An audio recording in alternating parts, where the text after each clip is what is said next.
All right, it's 5:30. That's called the November 20th Alameda County Water District Special Board of Directors meeting to order. Roll call, please. Directors Akbari. Here. Directors Gunther. Here. Sethy. Here. Weed. Here. And Huang. Here, and I believe Director Sethy has a statement he needs to make. Yes. Correct.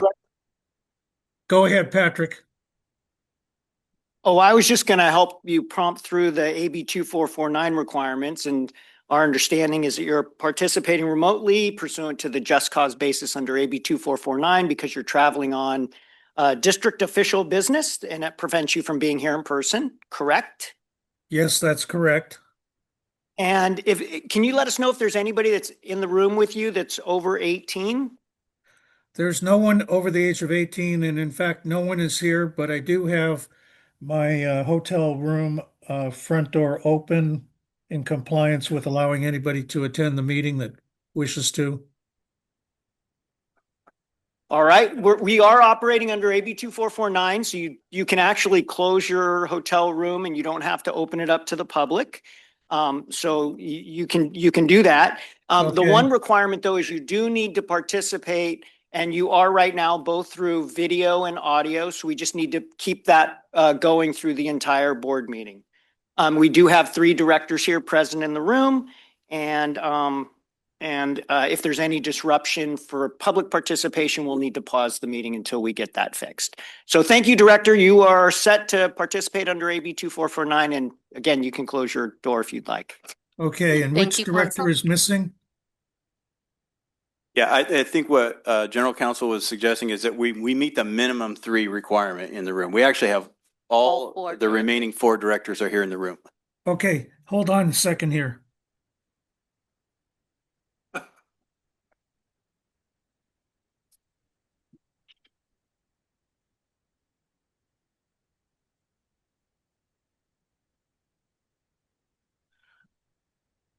Okay, great. I'm set to go.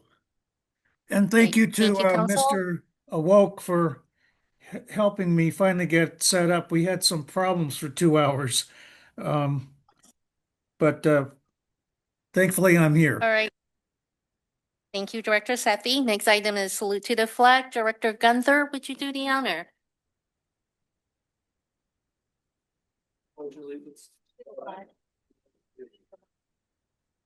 Public.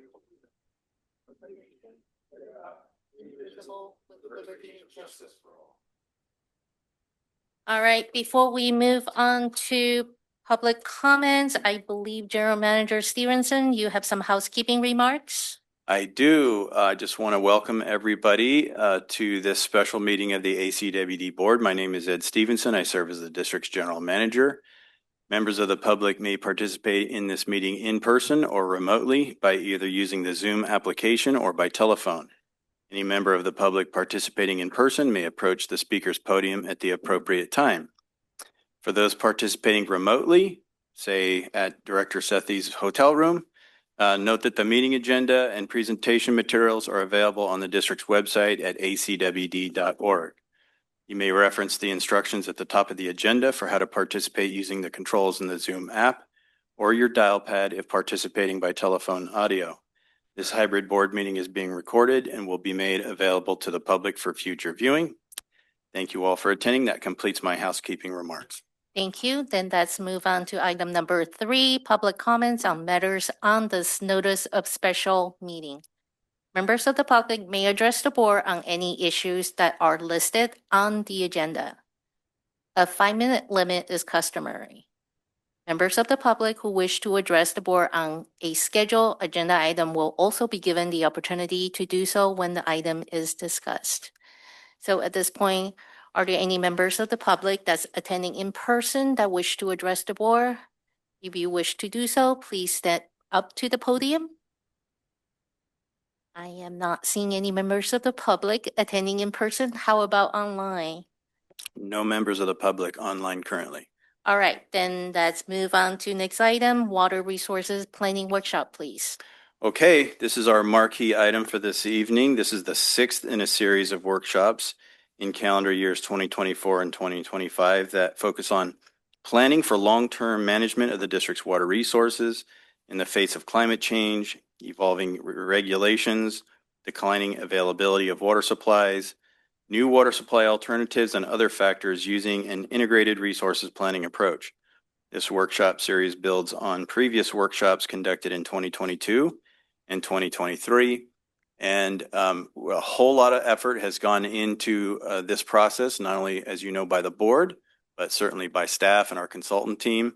And it feels good this evening to be sort of rounding the last turn of this long marathon that we've been engaged in. And so at this point, I'll turn it over to our Director of Water Resources, Ms. Heides, to get us started. Thank you, Mr. Stevenson. The team's very pleased to be here today at this bend in the road, as Mr. Stevenson mentioned. And I just wanted to say a huge thanks to all those that have been working on this. And we have a number of our team members here in the audience from both the consultants and the team here at the district that have been helping with this and will continue to move things forward into the future as we ultimately implement whatever the plan ends up including. So huge thanks to all. And I know they've got a lot in store for you tonight, and we're looking forward to some great discussion. So I will turn it over to Mr. Thomas Nizer, our Water Supply and Planning Manager, to get us started. Thank you, Ms. Heides. Can you hear me okay? Sound check. Great. I will try not to yell. Welcome. As has come custom in this process, I'd like to start with a few words to kind of catch us up, sort of set the table a little bit, if you will, or perhaps a little bit more tonight. Unaccustomed to my practice, I actually prepared something to read. I'm not going off the cuff, so bear with me. But what I had in mind here is a little bit like an overture to an opera. It gives you a little piece of everything at the beginning before you jump into the full opera. So tonight, recapping from where we were at the last time we met, which is in the summer. At the last meeting in this series, we presented the results of a full battery of studies that have been completed by the team, which modeled multiple portfolios to meet future needs for the water district. And that work showed us which concepts were strong and which ones fell short, and ultimately led to a recommended path that combines the best elements from each of those portfolios into a recommended portfolio, which the board heard and roundly approved, with some notes and exceptions from time to time. That recommended path does three major things. It starts with a no regrets approach. It introduces concepts and projects, actions that this board can take today that meet the goals set out by the board, that provide multiple benefits today, but at the same time build resilience for this agency to prepare us for the great unknown of climate change, which is the sort of the boogeyman that's out there that we're trying to prepare for without overcommitting. Second, we added incremental low regrets improvements. Those are things that follow that same philosophy. They maybe cost a little bit more money, and they maybe need a little bit more decision and backing before we advance them. And then finally, we want to preserve a pathway to give us a climate and drought proof supply, which is a potable reuse project. The key point is that the approach is adaptive. It moves in small steps when needed, and it preserves the ability to respond to climate change without overcommitting resources too early. So I wanted to take a moment to step back and kind of look at the sweep of ACWD history. At the last meeting, I said that this is an ACWD plan, and I meant that. What it does is it reflects our past, our principles, our past choices, past investments, and the responsible discipline that we've shown for over a century. We were formed, if Director Sethy was here, I was going to start with 11 years ago. We were formed in 1914, but that was really to fight for and protect our local water supply. This agency and your predecessors in the 1920s realized that the local supply was not going to be sufficient to meet the community's needs, and set forth on a mission to develop new water supplies, and ultimately a 40-year effort to bring in imported supplies. In the 1990s, the board realized that a little over-dependence on imported supplies was probably a bit dangerous. In critical drought periods, we realized reliability, cost, and control were restrictions on those imported supplies. And so in 1995, the district responded with a minor course correction It embraced progressive incremental actions to solidify our portfolio. At that time, it said, let's lean more into the Niles Cone. Let's further expand the Quarry Lakes and our ability for conjunctive management of the Alameda Creek watershed supply. There's a lot of it when it's there. Let's make more use of it when we can. And the Niles Cone becomes the vehicle for that. We built the Newark desalination facility to reclaim a waste stream of water that was being pumped out of our groundwater basin, brackish supply, that was being sent to the San Francisco Bay, built by CDM. We added a groundwater bank to stabilize the boom-bust nature of the state water project supply. It's either there plentiful or not there at all. We invested in water use efficiency that we can reserve water to get into that bank and to keep in the Niles Cone so that when we get into a drought, we have more supply on hand. And finally, we identified recycled water as the next major source of supply. Over the 30 years, we've managed this portfolio effectively and adaptively. We've implemented everything in there with one exception. We haven't built recycled water. And why is that? Because we've continued prudently to study this supply and monitor the need for it and look at triggers that would say, when is it time to build that supply? If we strictly followed the original plan, we'd have had 1,600 acre feet of non-potable water at this point with no golf courses or power plants to use it on. Some people build stuff before it's needed. This district has not done that. Instead, we move prudently and responsibly together with Union Sanitary District, and we continue to evaluate conditions, and that has paid off. We avoided a major near-term cost and overcommitment to a non-potable supply, and we've kept the door open to build a far more valuable potential future recycled supply of potable water that is a much more cost-effective, and that's because the technology's improved and because the regulatory environment's improved. So that adaptive nature has rewarded this district handsomely. Another thing we've done over the past 20 years is we've invested over $80 million in fisheries enhancements. And what that has done, and there's been a lot of activity, I think the board's aware of a lot of excitement about a lot of Chinook salmon moving upstream. But that $80 million has given us the ability to, and continued effort, mind, it's not just the $80 million, it's the ongoing flows program that staff is running. And this board has recently reviewed a contract for consulting services to help us. But those actions have strengthened our continued access to that critical local supply. We have bought an insurance policy to keep using that supply. So where we are tonight is the board from this summer has advanced a concept that we brought forward that is built on that historic themes. We're looking at leaning further into the Niles Cone with the concept of a southern groundwater facility, making more use of the groundwater basin, making more use of available Alameda Creek supply, reducing our reliance on a very vulnerable imported supply that's subject to declining snowpack with climate change. We want to leverage the Quarry Lakes in that process, as well as those investments in fisheries. And we're also keeping the door open to potable reuse as a future climate-proof supply that we'll talk about. So tonight we're going to talk about moving away from the strategy so much as to what implementation would look like. And the team here is going to walk you through that. But we need to figure out things like what are going to be those triggers to tell us when to advance from one phase to the next? What kind of timelines do we want to be pursuing? We'll be talking about lead times that it takes and then practical constraints like what can we afford? How quickly can we build things? What can staff support? What is our ability to actually implement stuff? What are the time considerations? And then we'll have to be honest, we've got a lot of low cost, low regrets options right in front of us that are just procedural, like Lake Del Valle water rights and Yuba court agreements and things like that.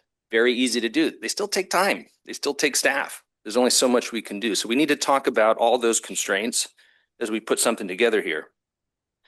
And then some concepts are still dependent on future feasibility work. And this is one that, we have that southern groundwater basin development holds a lot of promise. What if it doesn't pencil out? We have a lot of feasibility work to do still. We need to have a plan that can say, all right, we need to adapt to and change direction based on what we've learned along the way. So there's a lot of real things that are going to go into this plan, but we got to really remember that bottom line lesson from our existing plan, which is adaptability, sticking to the plan, and being conscious and sort of reevaluating the environment in time, but also not losing sight of what we're trying to get done. So with that, I think we will introduce the team, same cast of characters. For those of you online who haven't been with us previously, I'd like to introduce Ms. Persephone St. Charles, not St. James, and Mr. Chris Hughes of Woodard and Kern, as well as Mr. Philippe Daniel of Liquisti. And with that, I'll hand it over to Persephone. Was this the opera part? This is the opera part. Awesome. Hello, directors. Hello, everyone. Pleased to be back here again. Thomas gave an amazing overview of pretty much everything that I'm going to talk about today, but maybe I'll just go into a little bit more detail. So looking ahead, we have acronyms that are used throughout the presentation, and so we have these listed here for you, what they mean, but focusing on what we're trying to accomplish with today's workshop. So as we always do, we want to share updates with you all on where we are with the planning process since we last spoke in August. We also, as we're kind of coming towards the end elements of what this water resources master plan can be, we want to make sure that we're going back and revisiting the goals that were established at the onset of this process and ask ourselves, do we think that the options, the supply options that were included in the portfolio, as well as some of these resource strategies that we're going to talk a little bit about tonight, do we feel like that combination of those items helps us meet the goals that we established? So we're going to have a little exercise in sort of looking at that and aligning those measures with the goals. And then we'll have a discussion to get your take on whether you feel like those goals are being met through what we're proposing. And then we're going to, as Thomas mentioned, talking about the decision points that drive implementation. There's a lot of parts about implementation that are fact-based, how long it takes to do things, what are the things that need to be done. But there's going to be a lot of decisions that are coming up in the future beyond the ones that you've already made in selecting Portfolio 12, which was the preferred portfolio.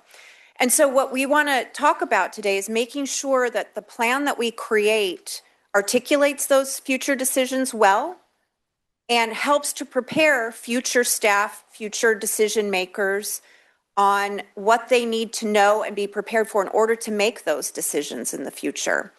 And so that's the primary discussion we're going to be having after. So as per usual, I will be giving you information and Philippe will be facilitating discussion in between. But you're free to ask questions, of course, at any point along the way. Just stop me. Right. So as our agenda, we're going to start with the update on the planning process. We're going to give you an overview that shows this alignment with goals, the discussion on goals. We're going to give an overview of where we are in implementation planning. We're certainly not done yet. And then we're going to get your input on key decision points and drivers that we can use in completion of our implementation planning. And we're going to give you a very small preview on what the actual document is going to look like that we're producing at the end of all of this, and then just talk about a few next steps as we head into the end of the year.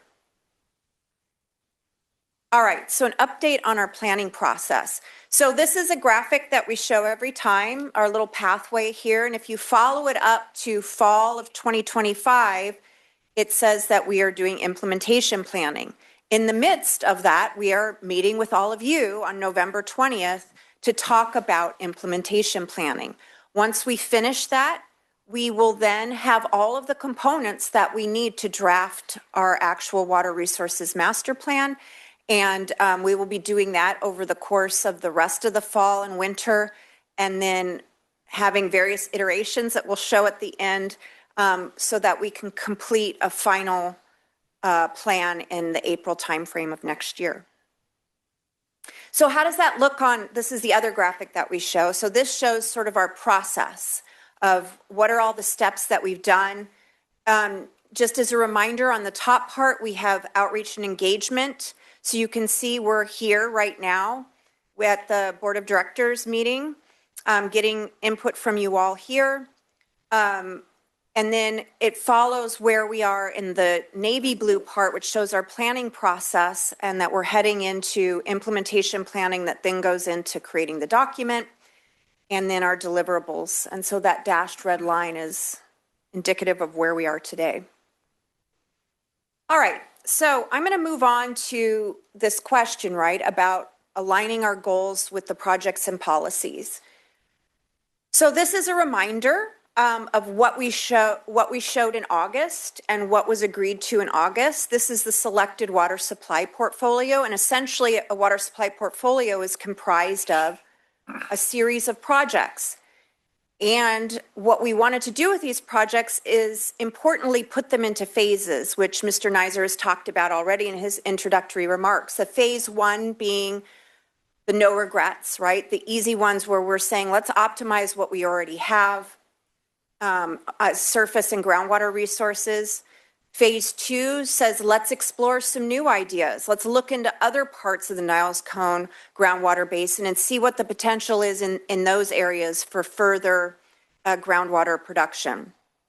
And based on what we find there and the implementation of water use efficiency measures that you need to do in compliance with urban water use objectives, is there an opportunity for additional water use efficiency at that point as well? And then the final phase, phase three, purifying water for recharge. And we talked a lot about that phase being something that's forward-looking, right? And so we're going to show how these phases relate to the implementation planning that we're looking at, the key decision points that would need to be discussed and decided upon before any of these phases really take place. And so that's really where we're spending our time today, is understanding from you what you think are those points for us to consider, us of the future to consider before any of these phases moves into implementation. Are you open to questions during the? Sure. This is a 2050 plan, correct? Correct. Is there any conceivable scenario that would have us perform phase three by 2050? No. Why have it in the plan? Well, I'm going to show you that. I'm glad. That's a great teaser for the implementation schedule, because we're going to go through each one of these projects and we're going to show what the implementation schedule looks like, what the key decision points are to move in between those phases, and have a discussion about that, of whether that makes sense or not. Have you be keeping a cost estimate on each of the phases, which you did in the prior? I didn't see it in our summary. Right. So the financial analysis part is we're looking for input on these drivers and these increments, and then we're started and we have some preliminary costs, but I think we didn't want to go too far into that until we had this discussion today. And then that's the last piece of work really that we need to do. You gave us a ballpark in the last presentation, 400 million for phase two, $600 million, additional 600 million for phase three. So I encourage you to not lose those. Right. They're big dollar values. They're big numbers. And so I think, and that's in large part why we have the phased approach and why that's last. Phase three is last and not first. We can argue why, in my mind, why phase three should not be contemplated, but that's another issue. Well, we're going to have time to do that. There are alternatives. We're going to have time to do that today. 5 years. All right, thank you. Yes, Director Wee, we will have time to have that discussion today for sure. So I wanted to talk a little bit about not just the supply projects, because those are the things that we went more depth into at our last meeting. We talked about each. These are this kind of row or column of projects that is in gray or blue-gray. Those are all of the components that went into Portfolio 12 in those different phases. So those we've seen before. What we haven't spent as much time on is what's in the green column, which we're calling water resources strategies. And those are really up for consideration at any point along the implementation schedule. And obviously, we're focused most primarily on water supply projects, their implementation schedule, their costs, whereas the strategies, we will not be focusing as much on details on implementation because a lot of them are opportunistic. Some of them don't cost anything. Some of them are policy related. Some of them are just implementing other activities and planning efforts that you're already doing at the district, that we agree that this, in order to have the water resources future that we've seen in the goals, we need to make sure that some of these plans are happening and are being addressed. And so you can see the suite there. These are sort of boiled up from probably there's subset strategies under these that are far more specific.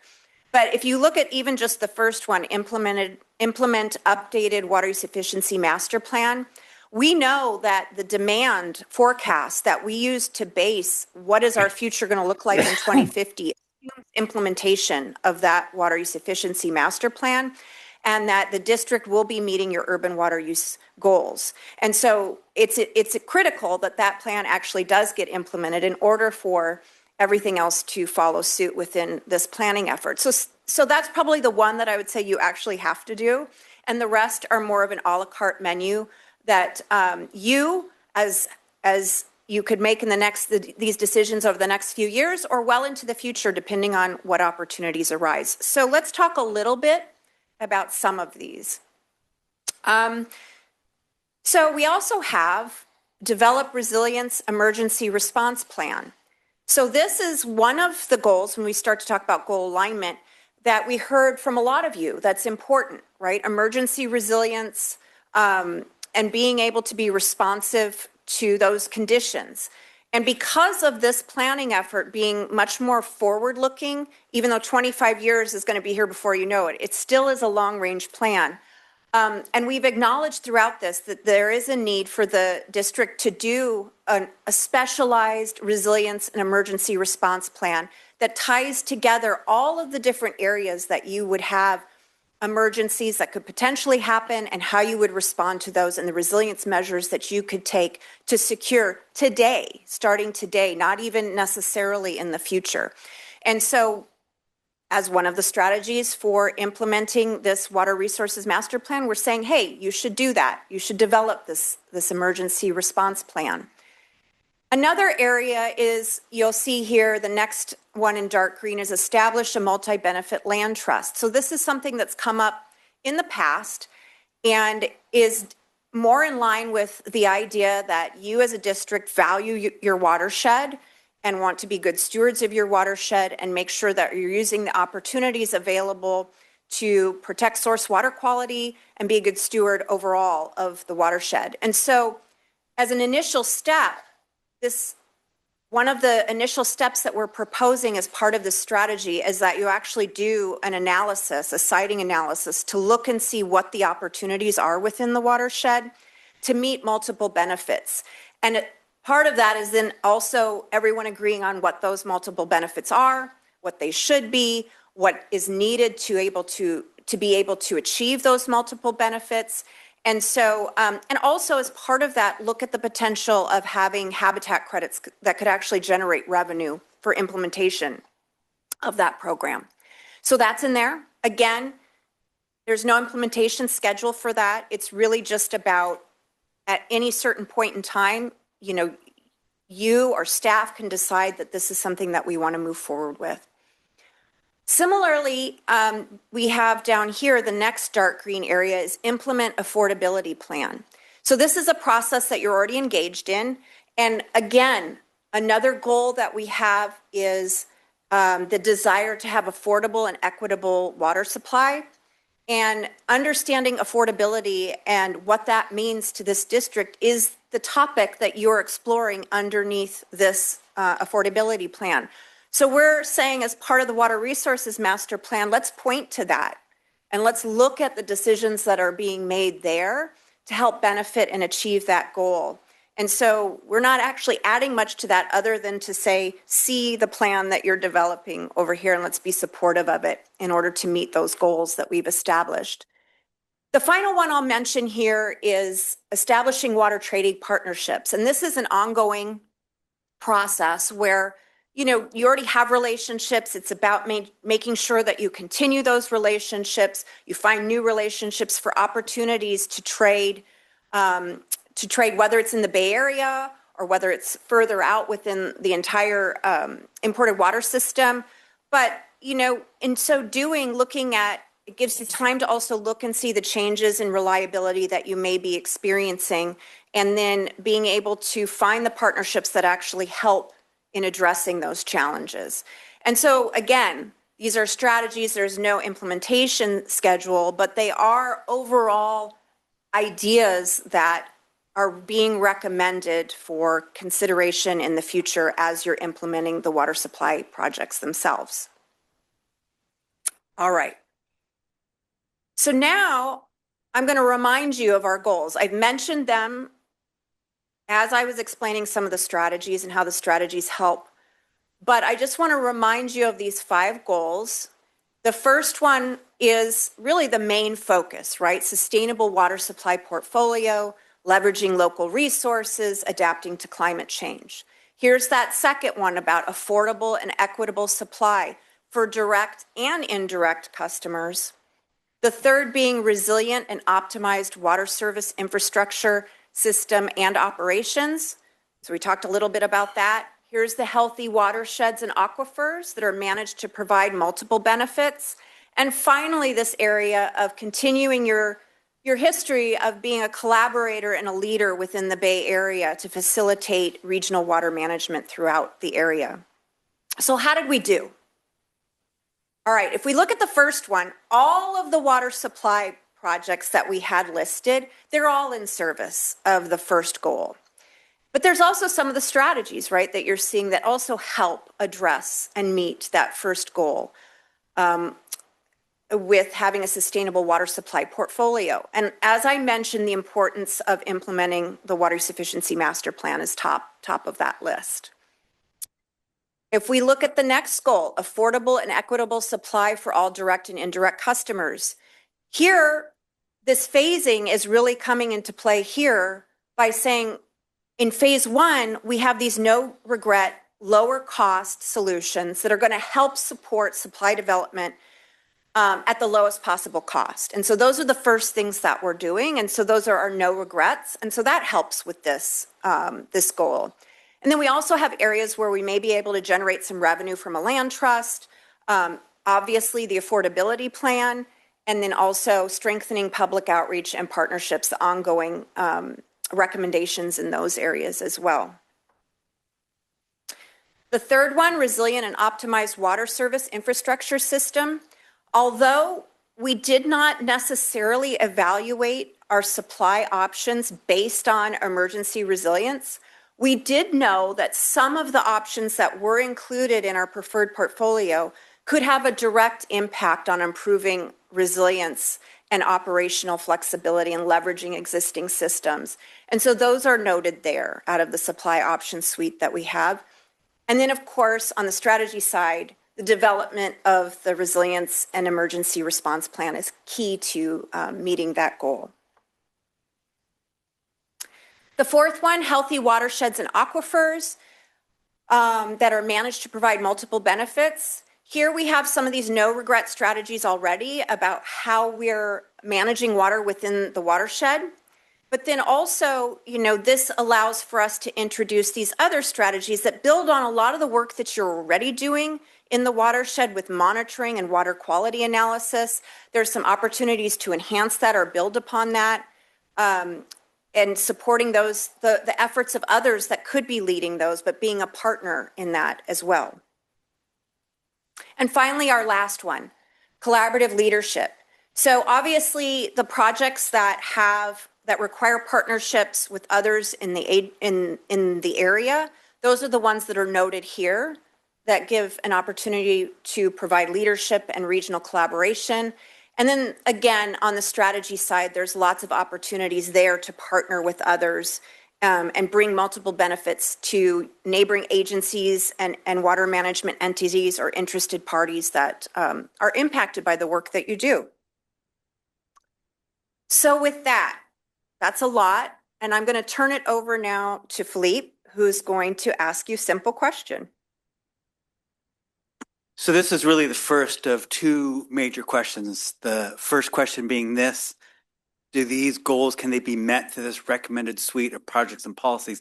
The second discussion we'll have in about 15 minutes, which goes to implementation, which is, are these the triggers that we need to be monitoring that will move us from phase 1 to phase 2, move us from phase 2 to phase 3? So that's what we're going to talk about in 15, 20 minutes. But for right now, do you think that these goals can be met through these recommended suite of projects and policies?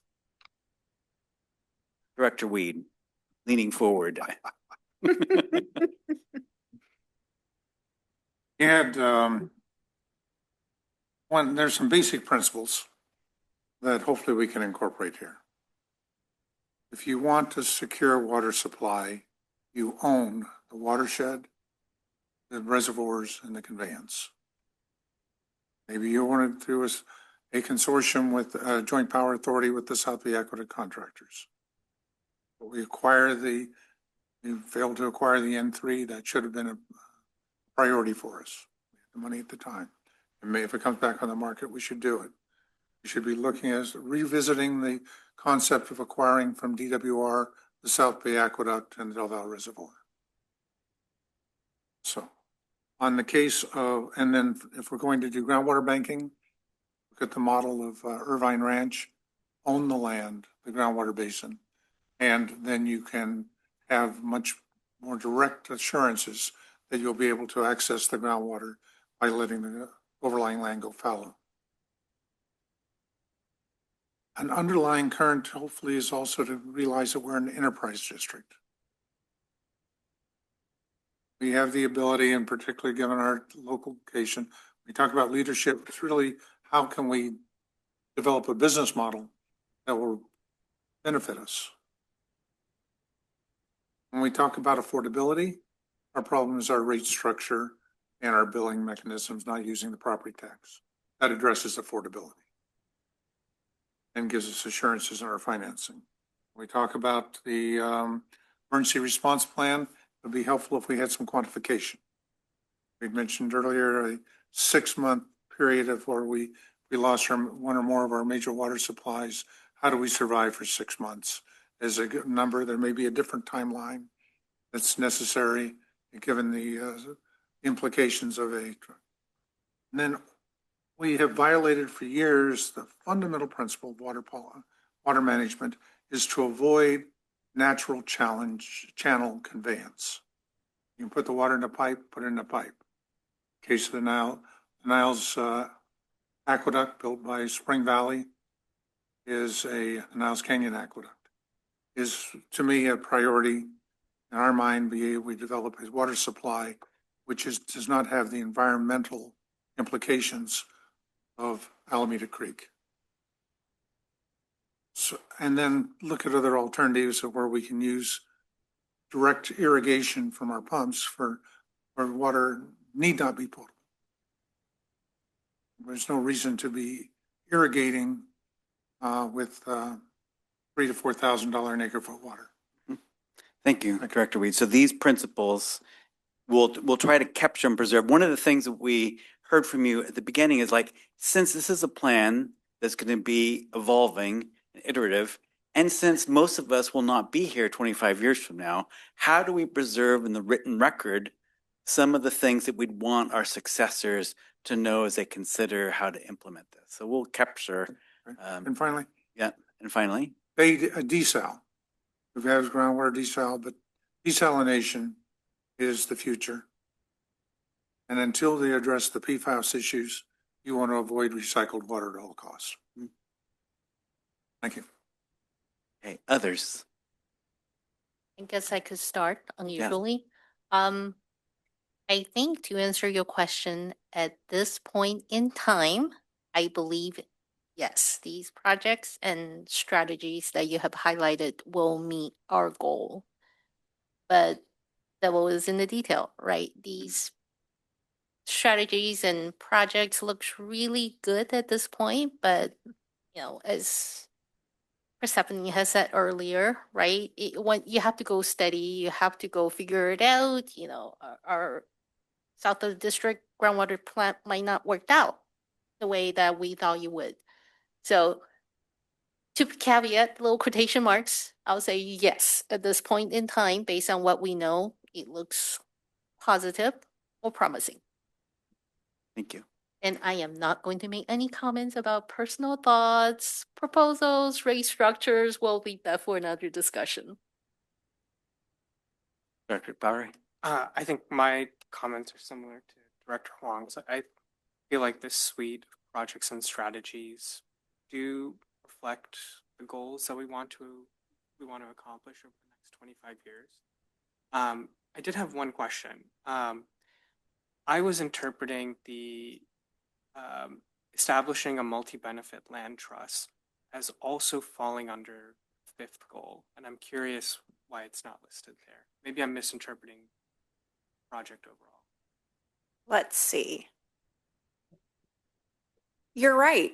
Well, oh, it says establish water trading partnerships. Yeah, in a lot of ways that could be.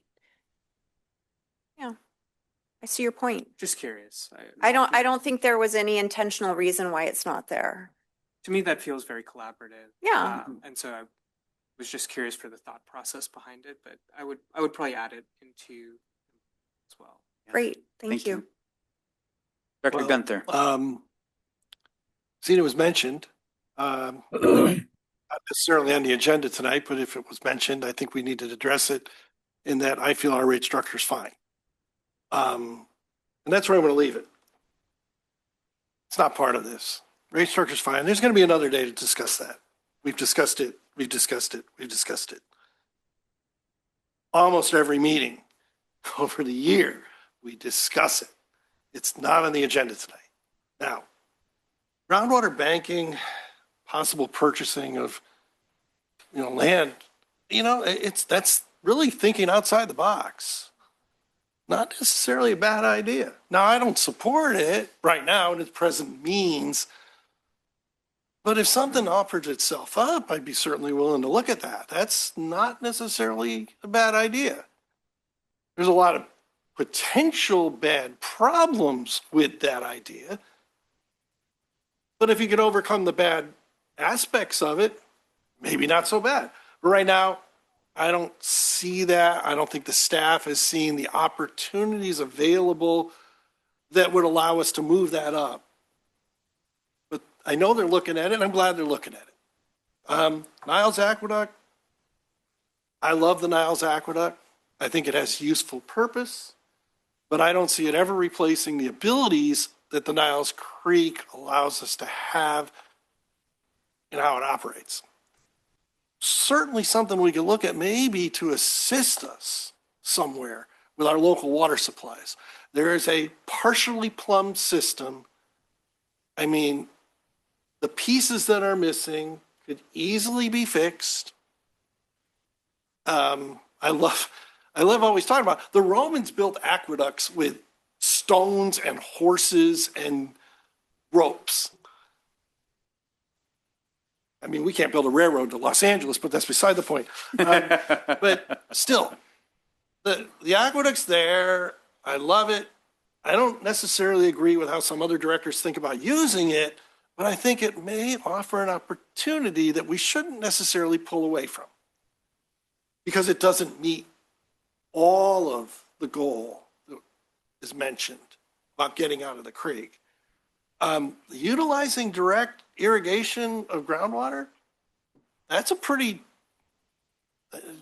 sound idea, in my opinion, but that's something we can work on. It's our local supply. It's the groundwater basin. It's an opportunity if it comes up. Absolutely. Bay desal, yeah. I am an advocate of desal.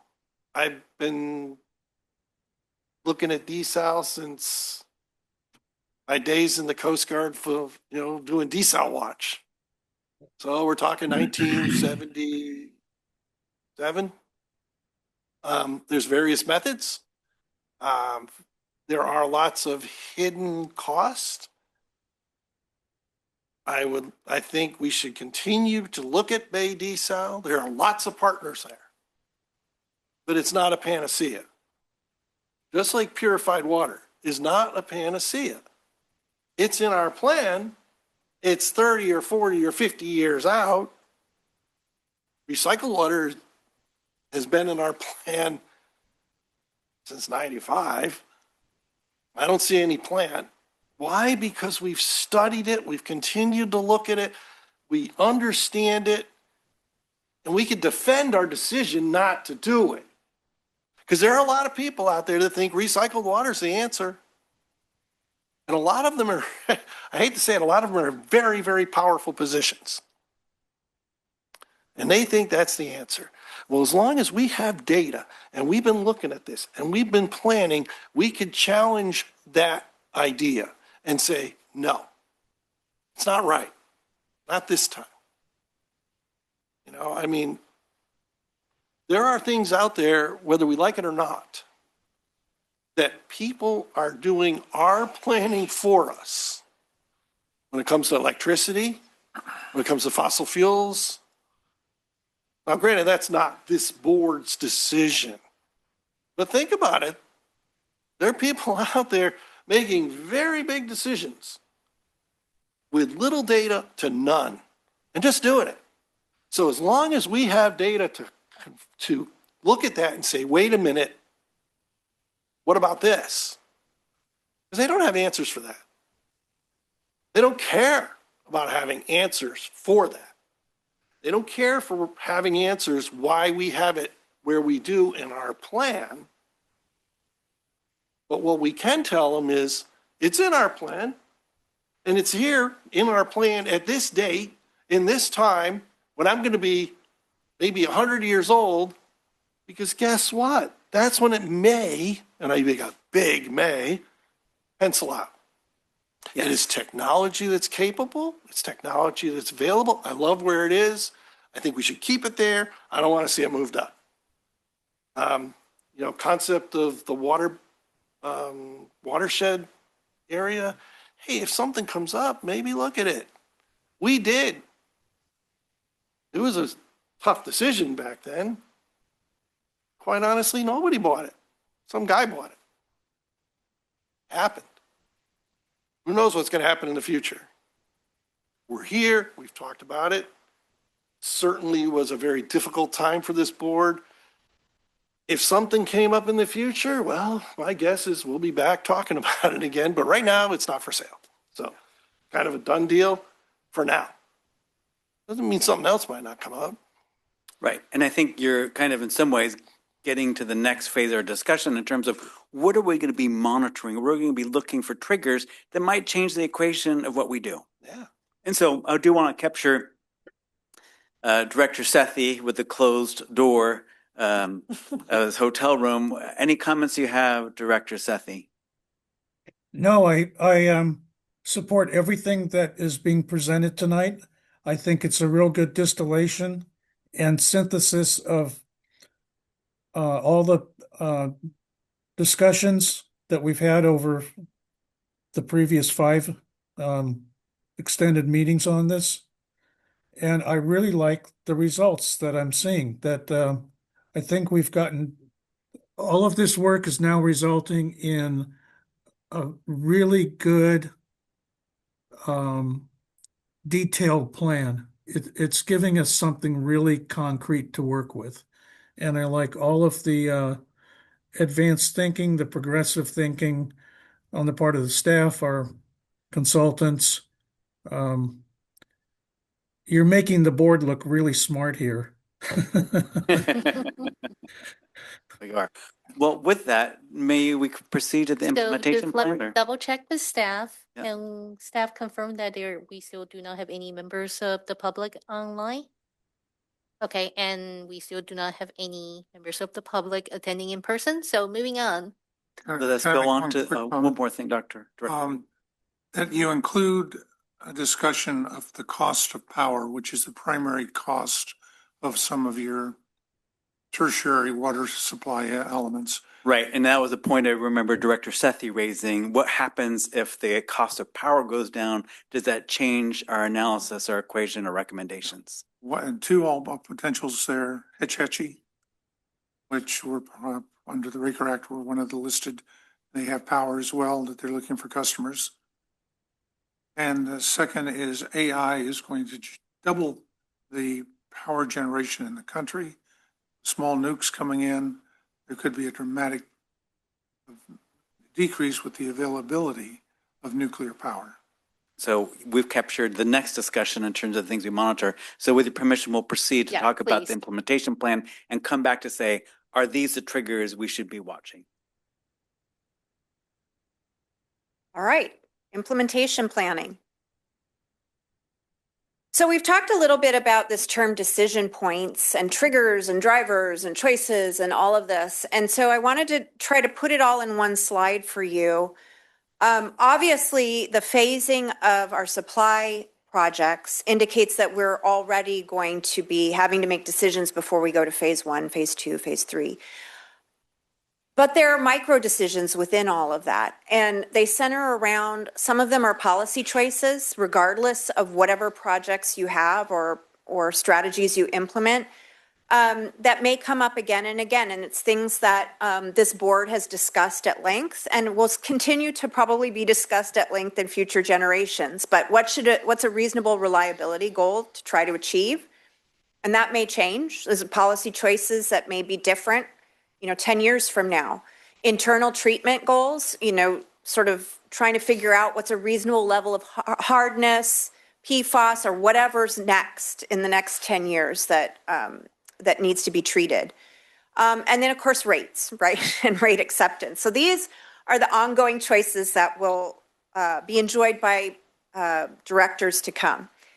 There's also internal drivers and external triggers. So these are more specific to the monitoring, as Philippe mentioned. What are we looking out for? What are we trying to monitor, both internally in how the projects are progressing that we are moving forward on? What are we learning from our own exploration? And externally, what are we hearing that's directing how we can access supplies, or what's happening that's sort of out of our control? That we need to react to and make decisions about in the future. So some of those internal drivers are customer demands, right? We have demand assumptions. We have a demand forecast that may be different, may change. Water qualities, there could be changes in groundwater and watershed water qualities. And then also specific things that's been mentioned a few times here, our big phase 2 project, which is exploring the southern groundwater basin, of whether it makes sense to actually develop that and actually put a facility down there. So those are all sort of internal drivers. External triggers are monitoring state water project reliability. We've talked a lot about not knowing when and what and how severe climate change impacts will impact those supplies. We've talked about looking at them in 2050, our best guess for 2050, but we've also talked about looking at more of a severe case that could be in 2075. Or if we're wrong and it happens sooner, what is that reliability going to look like? So, we have to monitor that and base decisions, future decisions, based on what we're finding, right, in the future. We're only guessing today. Also, what will happen with semi-tropic, and then any sort of new groundwater banking agreements. These are all things that you'll have to coordinate and collaborate and partner with others in order to make those happen. And maybe those sorts of agreements are going to help you sway you as to what kind of decisions you'll make in the future. And of course, funding availability is a big one, right? These implementation costs are not cheap. And so understanding what is going to be the funding priorities of the future, and how do your suite of projects and strategies actually align with those? Today we have a sense, but we don't know necessarily in tomorrow. And so I think it's going to be important to constantly be looking at what sort of funding is out there. And you may decide to move up a project because there's certain funding that's available right now for that very thing that you weren't planning on. So similarly, technology advancements. We were just talking about some of those. Power, advancements in treatment, advancements in, energy efficiency, advancements in new types of energy and supply. Those are all going to be happening in the future. And so you may make different choices based on those advancements as well. So that's kind of the realm of triggers and decision points that lead to decision points, future decision points that we considered. And so now I'm going to shift you over to understanding that an implementation plan is not just those decision points. It's certainly a big part of it. But when we were doing implementation planning, we started with looking at each of the supply project components within the preferred alternative and assigned high-level steps for what it would take to implement that project. These are not every single detail that would need to be done, but certainly what are the general planning, design, and implementation construction steps? What kind of time scale would that be? Would you start all of that right now? Or would you wait? Are there interrelationships between projects that mean you might wait to start this part of a phase because you're waiting to hear what happens in another one? So all of these parts are part of that implementation plan in concert with all of these key decision points. So knowing that, I'm going to show you a pretty busy slide that's got very small font on it, and we're going to break this down later. But this is essentially the implementation plan as it stands right now for implementing each of the supply projects that are part of that portfolio 12. So everything that was in that column of gray and blue boxes. And so just to orient you here on what you're seeing, because we're going to have several slides about this, you'll see on the left side, right, each of the rows is one of those projects. And then you'll see a bar that goes out in time. And you'll notice, hopefully, that the first 10 years, the bars are pretty wide because there's a lot going on. And then as we go into the last 15 of our planning horizon to 2050, the bars get very short. So just make sure that you're realizing that 5 years or a year on the left side of the chart is not the same size as a year on the right side of the chart. The different colors that are in the bars designate those big phases that I was talking about. Anything in yellow is planning and studies and things that need to be looked at. Anything in sort of that pink salmon, terracotta, whatever you want to call it, color, that's negotiations, agreements, contracting, and certain supply projects. Those are going to be important periods of time and can take a long time. Then we have two shades of green. The lighter shade is the pre-design area, and then the darker shade is the actual design area. Similarly, we have procurement and construction. Procurement being the lighter purple, and then construction being the darker purple. We also have gray bars that indicate that that's when those supplies would be technically online and you would be realizing the value of that supply that you've generated.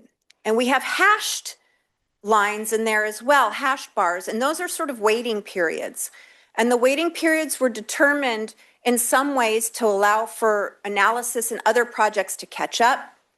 And in other ways, because we needed to wait for certain other drivers or triggers to take place before final decisions would be made in those. So that's what you're looking at. And then I'm going to now zoom in on the main projects in here right now that have interrelationships and have some key decision points that we're going to walk you through. So hopefully this is a little easier to see.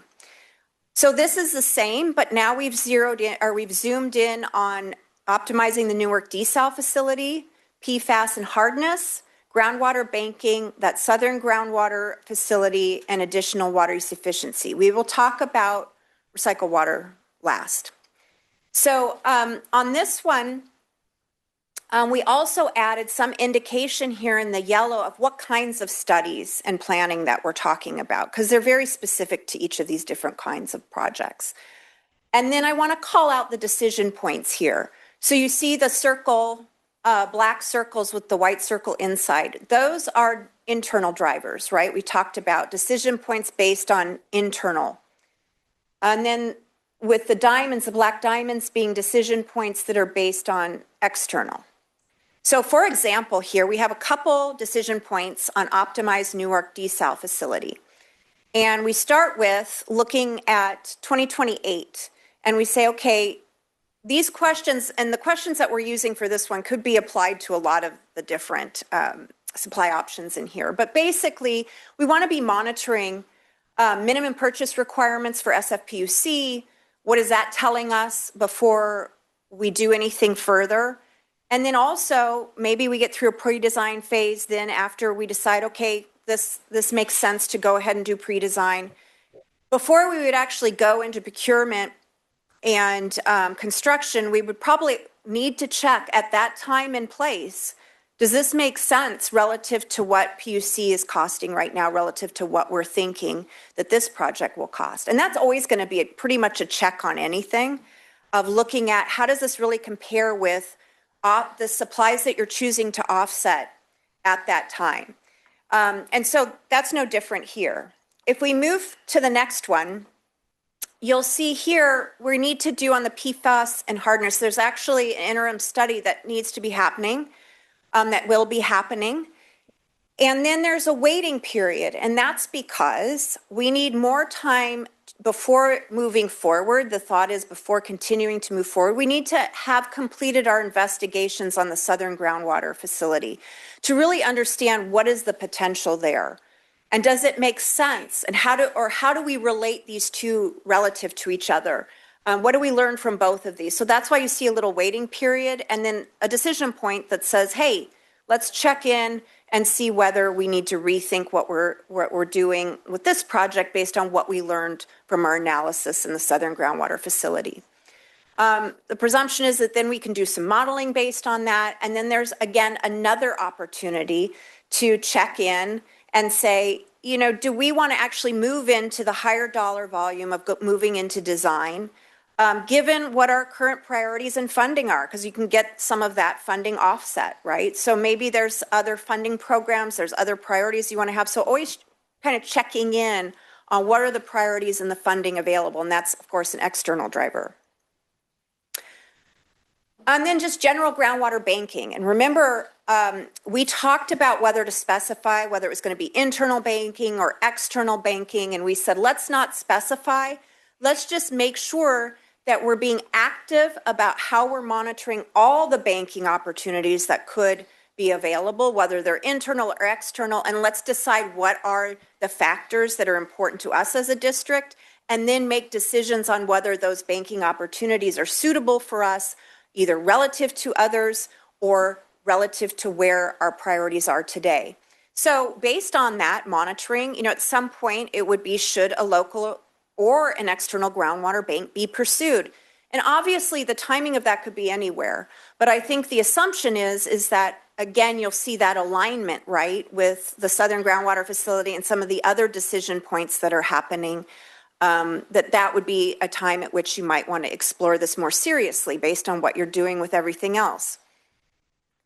All right, so now that's kind of our phase one projects. And then as we look into our phase two, right, this is really the exploration. We don't know what we're going to find. We don't know what sort of amount of supply could be made. We don't know if there's sufficient supply, storage. We need this time to investigate this, because if there is, that's wonderful and we can move forward. But if there's not, we maybe need to rethink and say, okay, we looked at this, maybe we don't think it's going to pan out, and we still have to start looking at some of the other project options to decide whether we need, if we actually still need those supplies given where we are, maybe we need to consider something else. But let's just say, because we're being optimistic, that we do find enough supply and storage. So then it moves on to the pre-design.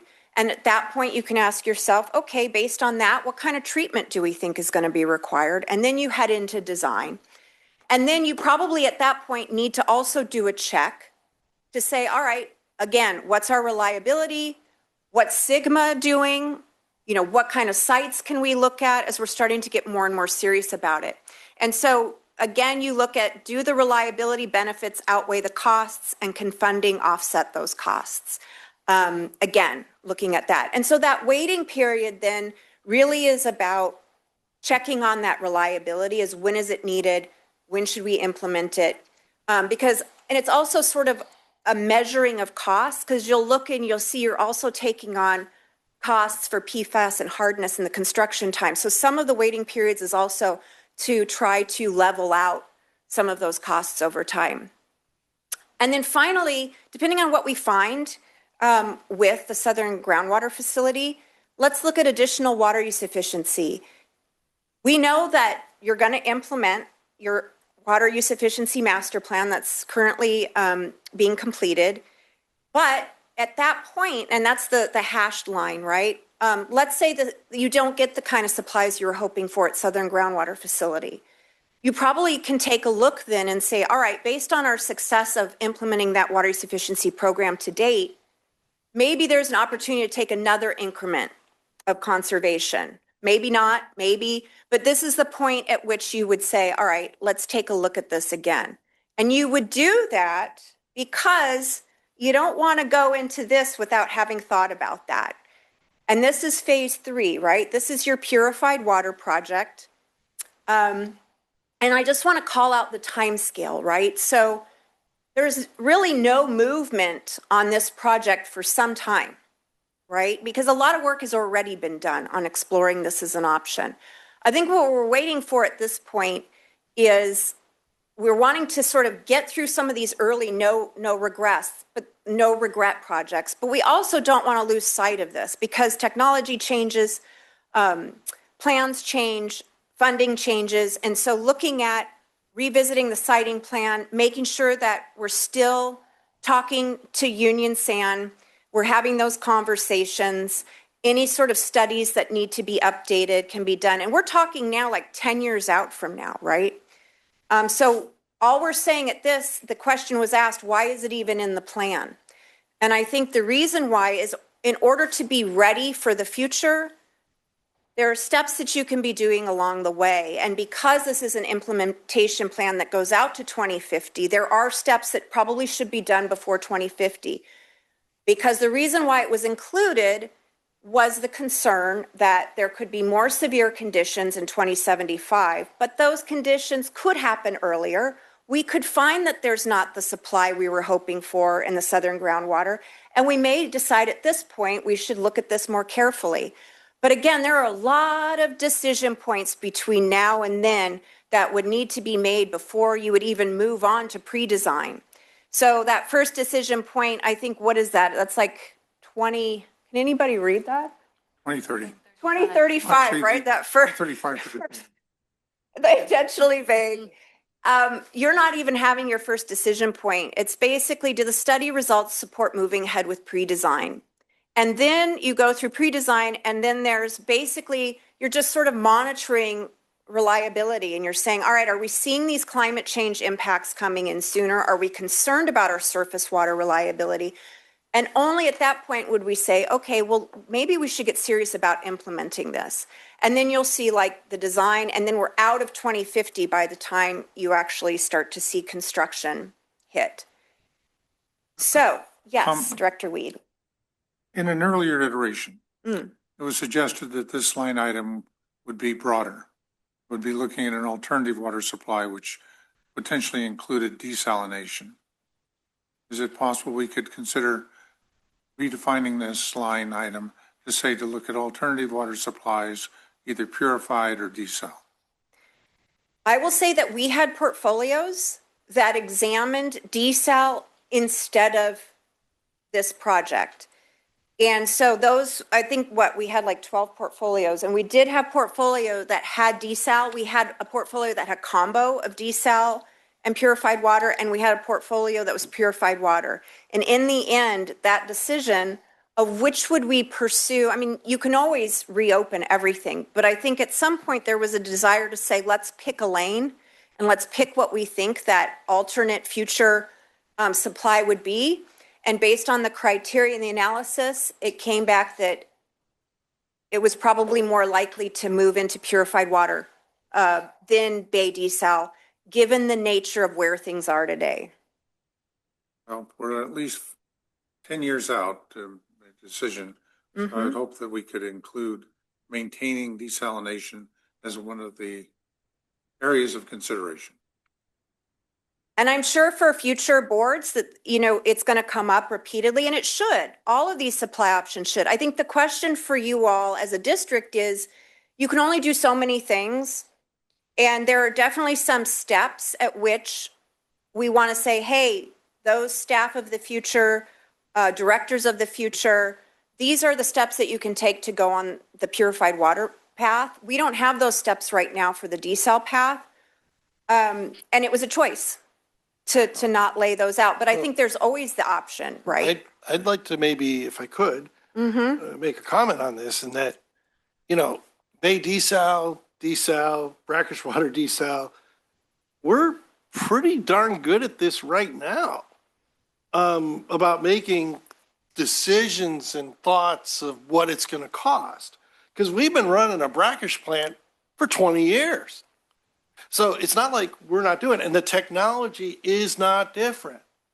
Now, we've talked about power, yes.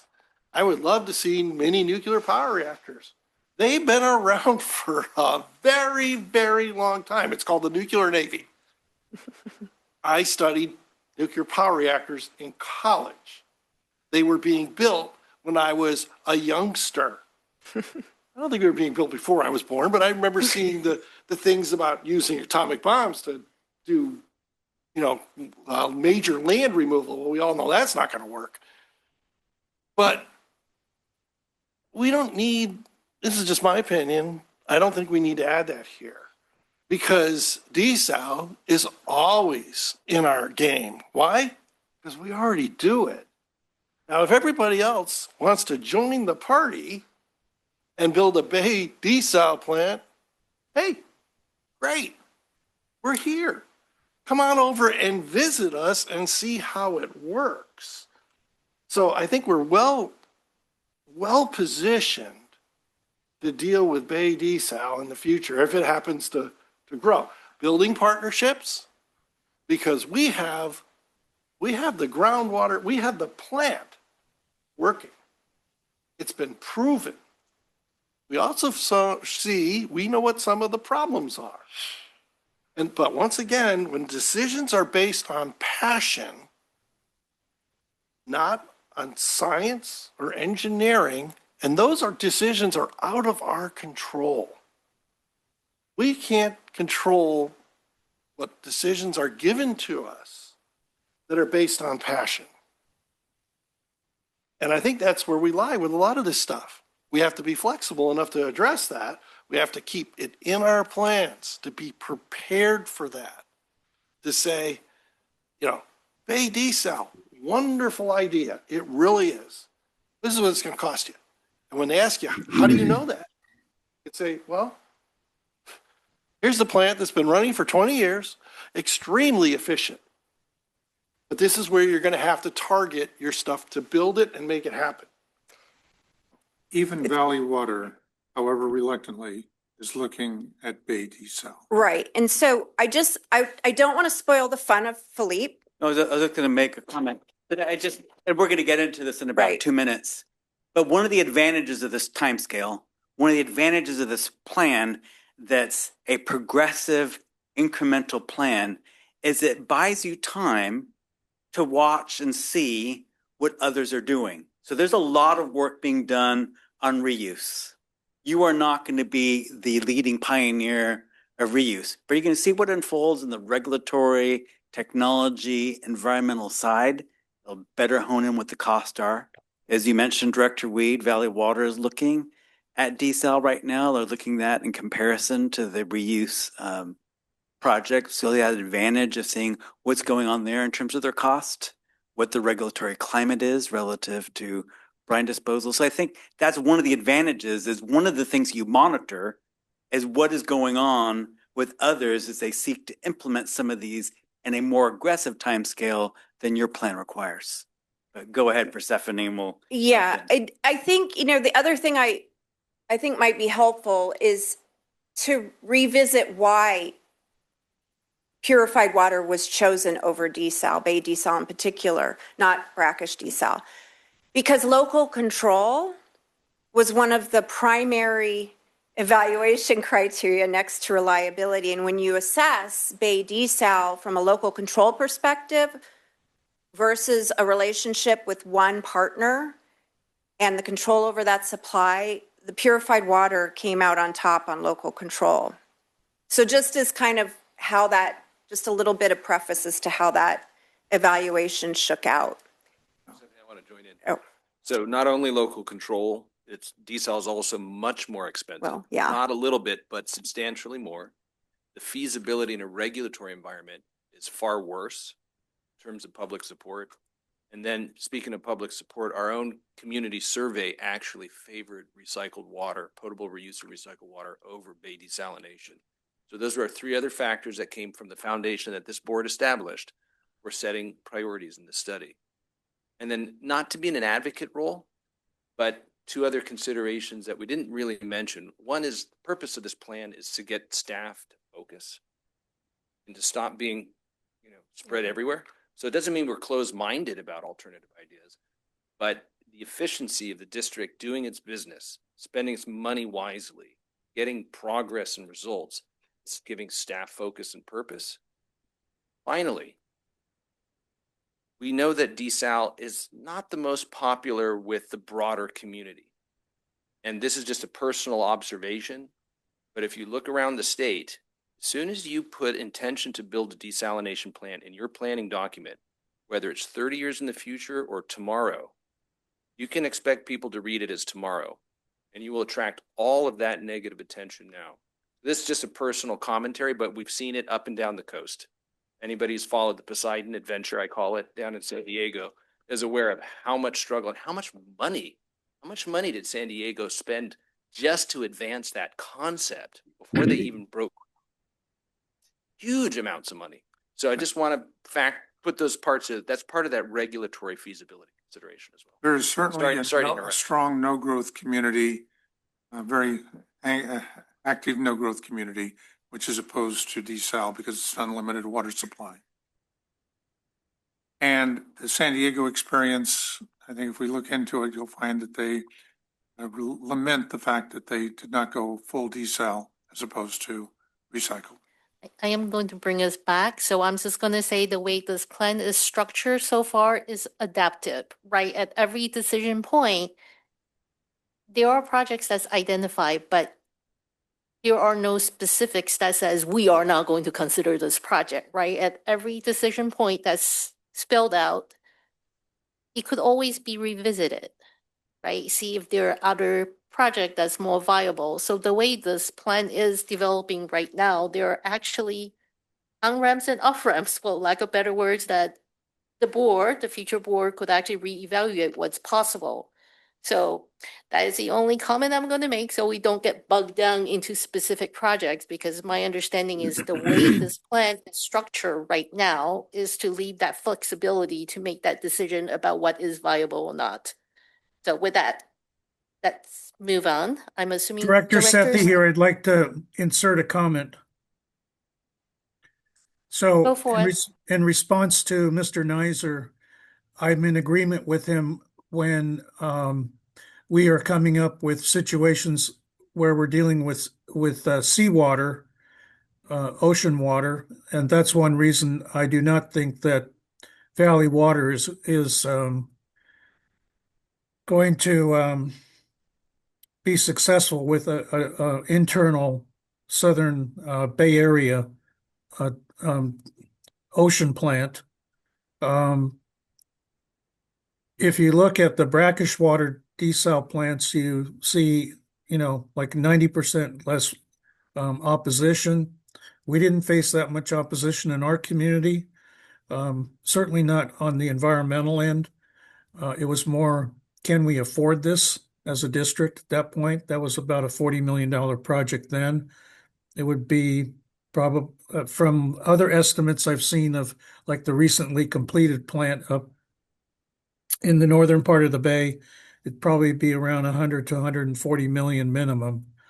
So I think there's going to be a lot more acceptance of brackish water desal, and that's what I would look at in terms of the southern portion of our district. And you see a lot of promotion by the governor and in the new water plan for the state to encourage these kind of developments. And there's certainly going to be a lot of grant funding toward those opportunities as well. So I just want us to keep an open mind when it comes to brackish water desal. Thank you, Director Sethy. So moving on. All right, the easy thing, costs. So as I mentioned, costs, we have a lot of caveats. In fact, we have a whole next slide that has a bunch of notes about not to take these costs too refined at this point, but these are preliminary costs. And they're obviously in magnitudes of $20 million. And so that's the work that we have in front of us. These are capital costs. They do not include power. They do not include assumptions about purchases of water. That would have to be, that would create the whole portfolio for the district, right? These would be looking to offset some of those in the future. And so we'll have to do the math on what does that mean of how much you actually still have to purchase and what do we think those costs will be. And then what do we think we have to future cast of what we think the cost of power will be and all of that good stuff. But at this point for capital, in a preliminary sense, you'll see again, the color of yellow is planning, green is design, and purple is construction. Obviously, right, the purple bars are going to be the highest because they're going to cost the most. And so this is a basic, if you were to put all of those supply projects together, this is sort of a basic lay of what you would see. And so what you're seeing, right, is the no regret, the things that are already further along in the near term. And I want to point out that just because phases, we're saying phase 1 project, phase 2 project, phase 3 project, there's work that's going to be done on all 3 of these phases starting in the near term. So what you're seeing is an aggregate of all phases of the projects, but just their expenditures over time. So some of the planning dollars that you're seeing are going to be for that southern groundwater facility, right, that you're seeing in the near term. And so, so as you look out, right, you can see the hits, right, when these construction projects come in. Groundwater treatment for PFAS and hardness, southern groundwater facility. This, of course, is assuming that that's moving forward, right? If you do move forward, this is what it would look like. Again, doesn't consider the decision points, right?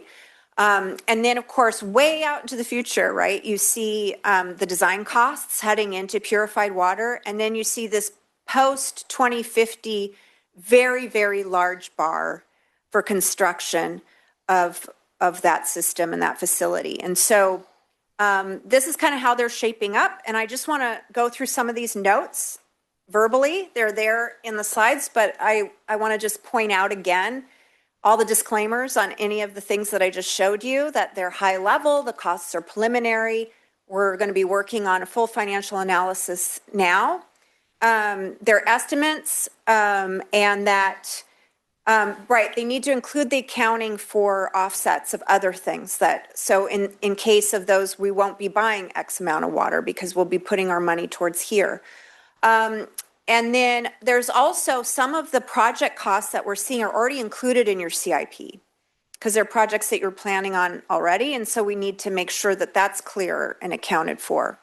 And then, of course, the timeline of when these costs will be incurred will be refined on an ongoing basis. And then, as I said, there's no O&M and supply purchase costs and no sort of credits for operational savings that we think might happen as these projects kind of go symbiotically together.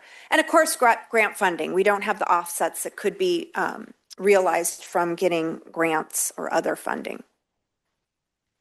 So with that, I've given you all of my disclaimers on that slide. I think we're ready for discussion unless you have some questions about what I've So done. before we move on to discussions, I have a request for a short break. So it's what, 6:53? So 7 minutes enough? All right, so let's come back at 7 o'clock, please. Great, thank you.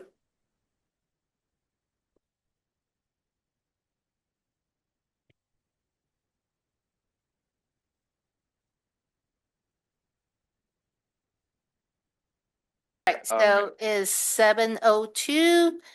The board has returned from our little short break. And I believe Director Sethy, can you hear us? Just sound check. Yes, now I can. Okay.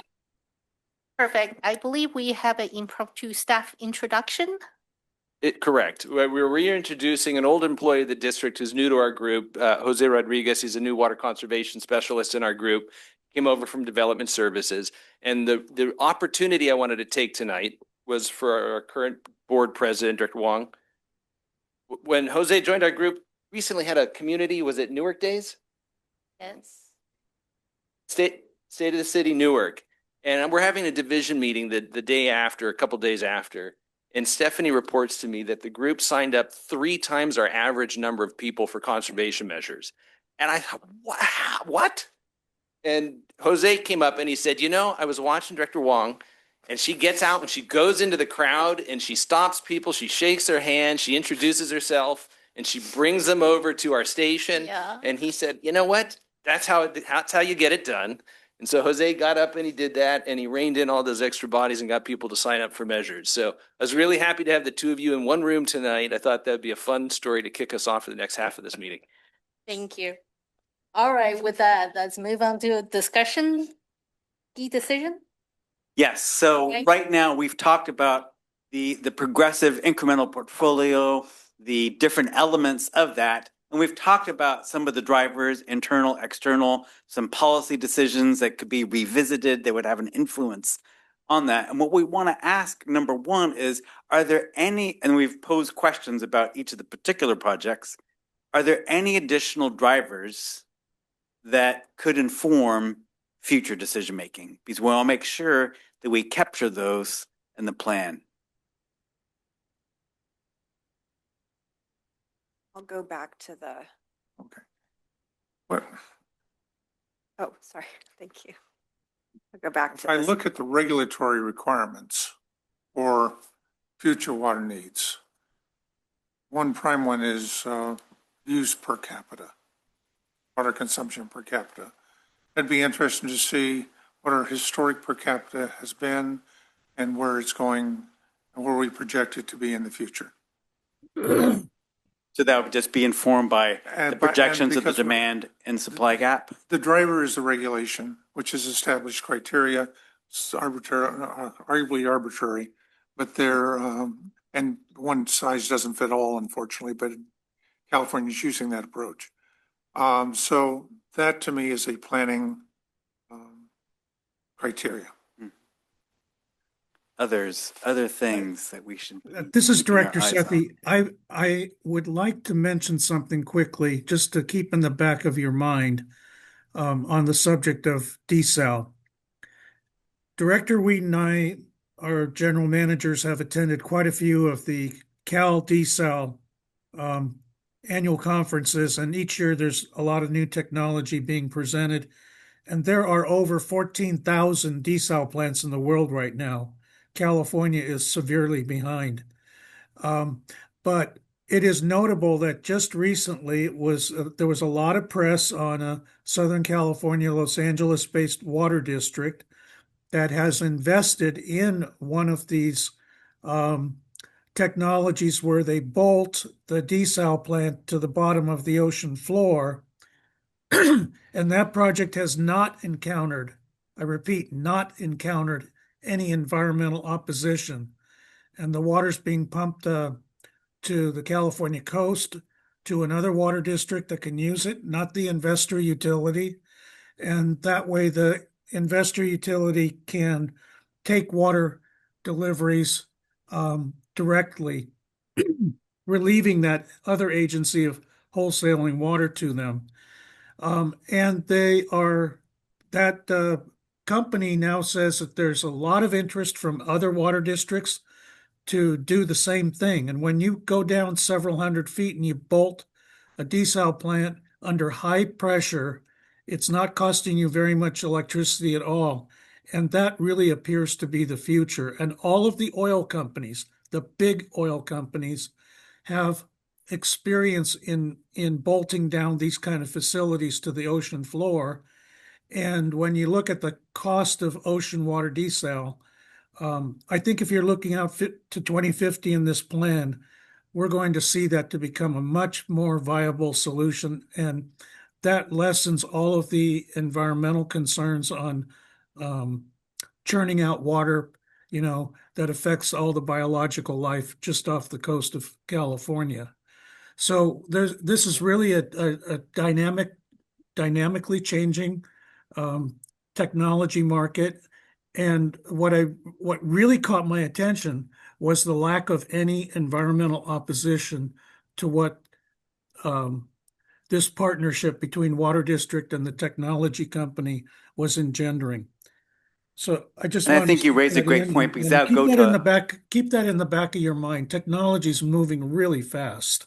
Right. So technology advancements, that would be an element there, but also kind of the environmental permitting associated with that, as that can be a very significant aspect of it, as well as different contracting arrangements. So back to what Director Weed mentioned as a thing to keep in mind, that we're an enterprise and be looking at business opportunities. Great. Thank you, Director Sethy. And other things we should be monitoring, other triggers we should be considering. So this is very similar actually to what Director Weed was saying. So we should, I believe, regulatory requirement changes, regulation changes should also be a trigger. So for example, we brought up the PFAS treatment plan. I don't think that was in any of our long-term plan. But just because of change in regulations, we suddenly have a different decision point, right? Yeah. So I think that should be added as an external trigger. Director Akbari? I was going to mention, and I'm not sure if this falls under external triggers, but the cost and availability of inputs. Thinking about energy, chemicals, we've seen that there can be interruptions in supply, and I think that would be a key decision making. So the cost model for these alternatives should understand the major inputs and how changes in those inputs can impact the overall project cost. Correct. Yeah. Next, water quality, black swans, microplastics, hormones, and other items coming down. Recurring issue is the quality of the source water. It argues against recycling, and where the technology and where the regulations are coming, you want as unimpacted source water as you can. Chloride's not a health issue. Unfortunately, recycled water does have products with numerous health issues. So the source water becomes a consideration and a factor. So you're really capturing two things. One is kind of on the end of pipe, chemicals of emerging concern and how those are handled by technology, versus having high source water quality that's less vulnerable to those To get things. there. Yeah. To clear up, to clean that water. Yeah. So desal is being done for much lower cost around the country, around the world. The regulatory costs, the Oceanside project with Poseidon, the representative said that 25% of their costs are related to unique California regulations. So that becomes a political element, which is not based really on environmental issues. It's fundamentally based on no growth. Thank you. Other triggers we should be monitoring, considering, in addition to the ones we have mentioned. Yeah. And to that end, the Ocean Well, not to be confused with Sea Well, is the company that Director Sethy was referencing. Sea Well uses buoys. Why Ocean Well plagiarized their name and call it. Yeah. Director Gunther? Well, I think Director Weaves actually put it pretty well, in that we do need to look at this stuff, and technology and political, I called it passion. But that's why we have what we have in our plan, is that if we want, as you described, local control, what do we have in the future? Well, not a whole lot.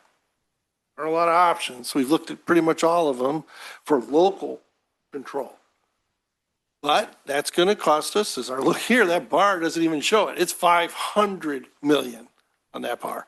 But it's here, it's in the plan, and it helps us offset that when somebody comes in and says, well, this is the answer. Purified water, just recycled purified water, it's the answer.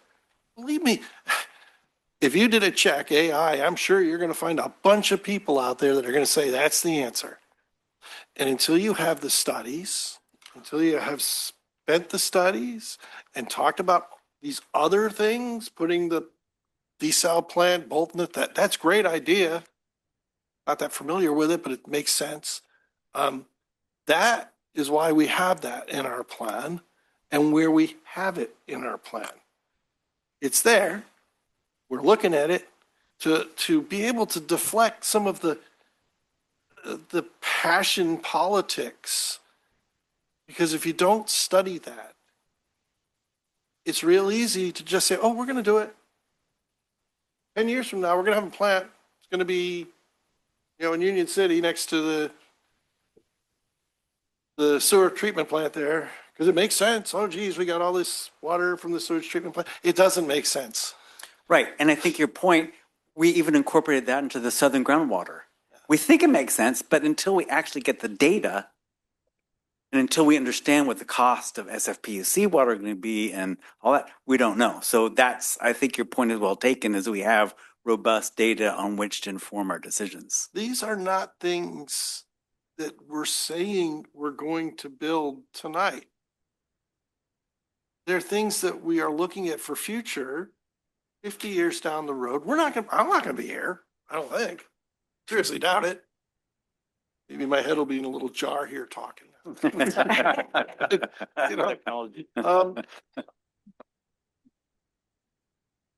These are things that are there. They're important that they're there.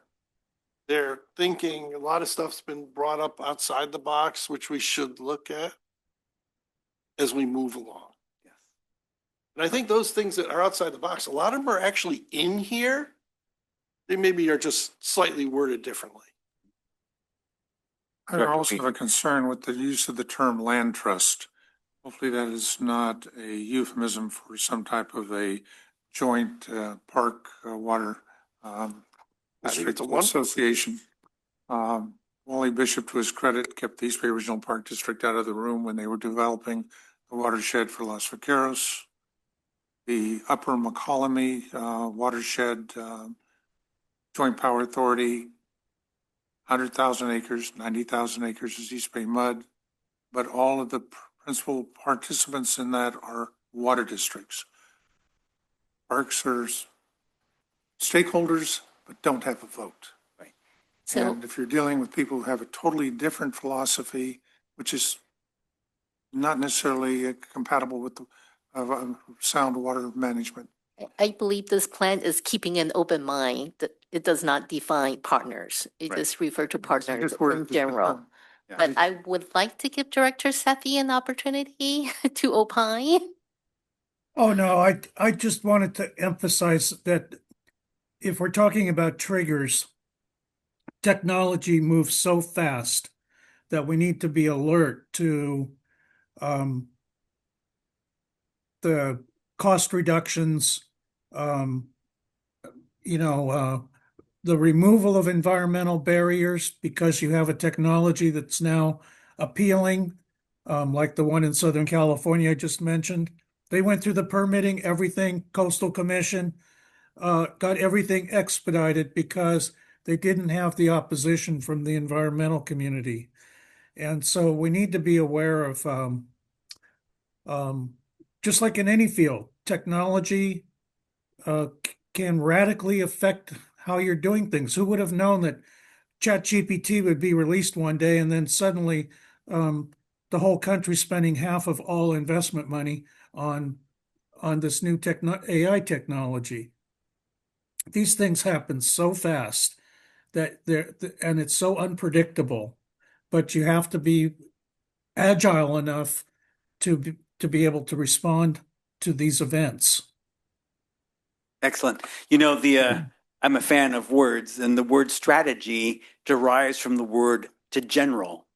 So it gives you that sense that the battle field is developing and unfolding in different ways, and strategy captures the dynamicness on which you need to read that and adjust your tactics accordingly. I think you have a strategy here that lays things out, and we're going to be monitoring the field for the technology developments, the regulatory changes, the political, the customer demands for reliability, the customer's willingness to accept cutbacks, all sorts of different dynamics that are going to be changing over the next 20, 30 years. Well, let me add on to that. I know that both Director Akbari and I were sitting in a leadership class at the beginning of the year. And one of the things that the instructor said, an author and lecturer, was, and I remember this very well because I'm a lifelong chess player. He said that you can always move forward with a strategy, but you have to be prepared in the event that it doesn't go as planned, that you retreat, you reassess, and then you move in a new direction. And that's exactly what you do on a chessboard. If you're deploying your pieces and it's not looking like it's going to work out, quickly retreat, reassess, and try to move in a different direction. So I really buy into what you're saying in terms of that word strategy. Yes. And I'll leave one more. One more, Director Weed. Okay. Water enterprise. We had an experience where we sold some groundwater rights in Southern California, pocketed a couple $1 million, and in the valley, Southern Valley, pocketed a couple $1 million. But we are in an extraordinary situation. We can develop become a water enterprise, a marketer of water. And I don't see that in our plan for terminologies. So looking at Or opportunities. even as a consideration. Yeah, consideration. One last question I want to ask you all, and that is, we've talked about triggers and questions. Are there any that feel, I think we've talked about technology developments as being important. We've talked about water quality, black swans, contaminants of urgent concern, that as being that. Are there any others that really stand out to you as being particularly important that we monitor, recognizing you'll be allocating staff time to kind of keeping eyes on the ball? Anything that are particularly important to highlight from your perspective and for the board of the future? Director Gunther. Well, you just mentioned something about the board of the future. I mean, realistically, if we really wanted the audience as to who we were talking to tonight about a lot of the things in this plan, we should have the room full of the children going to Kitayama Elementary School. And even then, we wouldn't have the audience that we're going to be speaking to in 50 years. So I think that's important that we understand what this plan is for. I think I get it. I'm pretty sure I get it. This is not for today. This is something for the future. Some of us, not even really my future. I'd love to be around 50 years, I think. But that's what we're really shooting for here and trying to prepare for. And one of those things was just mentioned about by Director Sethy is being yourself, is being able to pivot, being able to make those moves. And I think that's in this plan. The good news is we have this plan. There are a lot of other people that don't. Right. And they react to passion, they react to change, they react to circumstance, and they're not ready. So I'm very happy with where we are, where we're going, what this plan does, what it says. Obviously, it's going to change. But, we've talked a lot about, in some cases, a little down in the weeds tonight, but still, it's okay. Thoughts are thoughts. But the overall, what this does, this is planning for the future of the district for our children's children. Where are we going to be? We want to have sufficient transparency of our assumptions and our analysis that led us to think that this is kind of the lay of the land and this is the way we could progress. So in 10 years, people can pick up this report and say, I see how they came to this conclusion. Obviously, things have changed and therefore we'd conclude differently. And I think that's important in the messaging too, is that people understand this is not cast in concrete. Yeah, it's to the best of our knowledge today. I would like to toss in one other comment. Going back to what Mr. Nizar said, I wholeheartedly support what he said about this focuses the staff. This saves money over the long run. by keeping people on track. It's a guide for any future general management team, general manager and the general management team of the district, because they will know exactly what are the priorities, what we focus our time on. I'm not going to mention any names, but I look around at other water districts and they're going off in every different venue and they're not focused. And they haven't taken the time like I think we have with internal, external sources, input from the board, the community, all the people you touched base with, to really come up with something that's been comprehensively thought out so that our dedicated staff is really, really focused, not going off on every tangent that somebody, suddenly dreams up. And I think that's a very key important of key importance here, because in the long run, that saves us a ton of money. Thank you. One more thing, it's never been written, but it's been our policy for years that water will not be a development constraint. We allow the municipal governments to determine the development and development densities, and we meet those densities as a water supplier. And that means you need additional headroom. Anything else? You wanna go first or? Sure. I mean, I agree with the comments about the benefits of this plan and helping focus staff's time and priorities. The question on slide 32 around which of the drivers would be most significant to trigger or inform future implementation decisions. I think technology was touched on quite a bit, and I would agree with that. I would also, for me, reliability is a key concern. I think that's for us to have decisions to make in 50 years, we have to have a district in 50 years. And so I want to make sure that reliability is a top of mind driver, and that's driving a lot of these decisions on which projects to take up and when to take them up. Yes. I think that is a top of mind concern. I have a pretty similar list to answer your question. So we cover regulatory changes about water quality, about new requirements, right? I think reliability is important. State water project reliability specifically, since that was one of the triggers that you listed. It's 40% our water supply, right? If that 40% is in jeopardy earlier than we expected, then all these project schedules and your decision point will have to change. So that's definitely really high up for me. And then the next one, I guess the last one for me, you have to pick three, will be funding availability, because that lead back to affordability. Yeah. For me. Yeah. And then just to clarify, when we talk about reliability in two ways. I think we talk about reliability in terms of level of service, and then we talk about reliability in the context of how reliable our supplies are to meet that level of service. So I just wanted to distinguish that. So for me, they're very similar, because if we don't have the state water project supply reliably, then we cannot provide water reliably to our customers, right? And right now we're only talking about supply, right? We're not talking about delivery. So I would be more inclined to put them in the same basket. Okay. All right. Anybody else?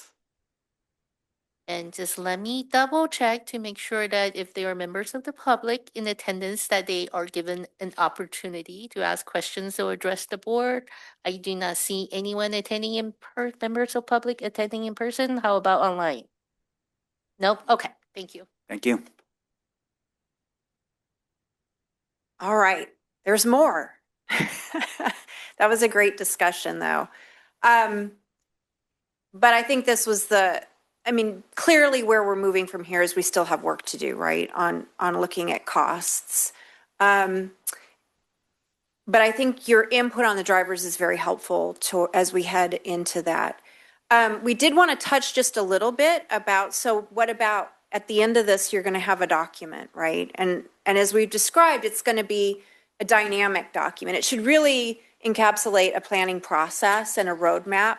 And so we talked a little bit about who is the audience for this document as we're thinking about it? And it's been said a few times, right? The audience is really intended to be future staff and board members of ACWD to use as guidance to understand the decisions that were made and the pathways that were developed, and inform them on looking out what they should be monitoring, what they should be looking for, and pinpointing when those future decisions will happen, as well as, so that's the primary audience. But of course, we also want to make it in a way that it's accessible to the public and partners that we may have in developing some of these supplies and implementing some of these strategies. So to that end, it's going to be a relatively short main document, and it's because we want to make it accessible and we want to get to kind of the main points within what are our takeaways from this whole process.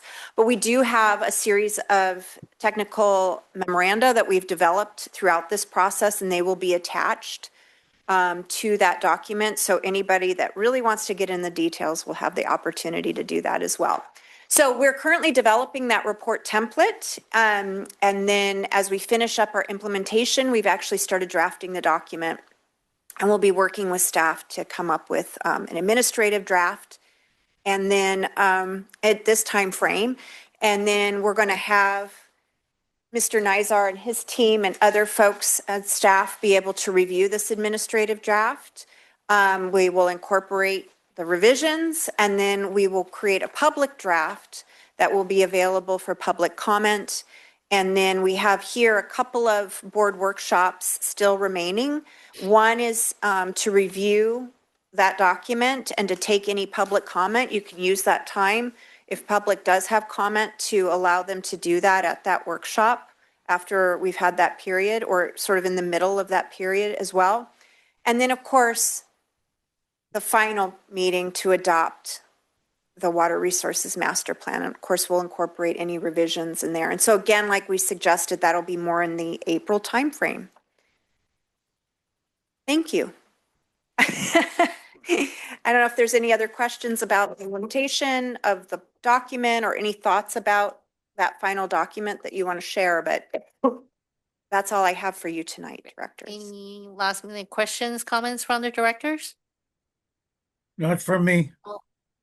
All right, I am not seeing none. Just want to thank you. Great presentation, very well thought out. And the presentation was structured really well. That's really easy to follow and understand your thought process. So thank you.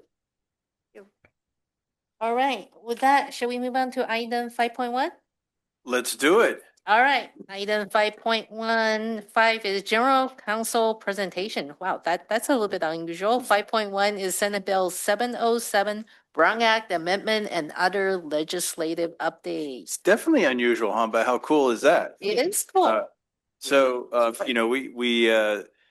The state legislature likes to make changes to the Brown Act, and there's always something new in the legislative packet that the LECA committee takes a look at throughout these legislative cycles. Well, SB 707 was one that was signed by the governor, and it does affect it does a number of things, but including affecting how directors could participate in meetings in different ways. And of course, tonight's a great example because Director Sethy right now is participating under the more recent rules related to changes in the Brown Act. So Mr. Miyake is here to share with us SB 707 and how it's kind of changing some things, but not everything.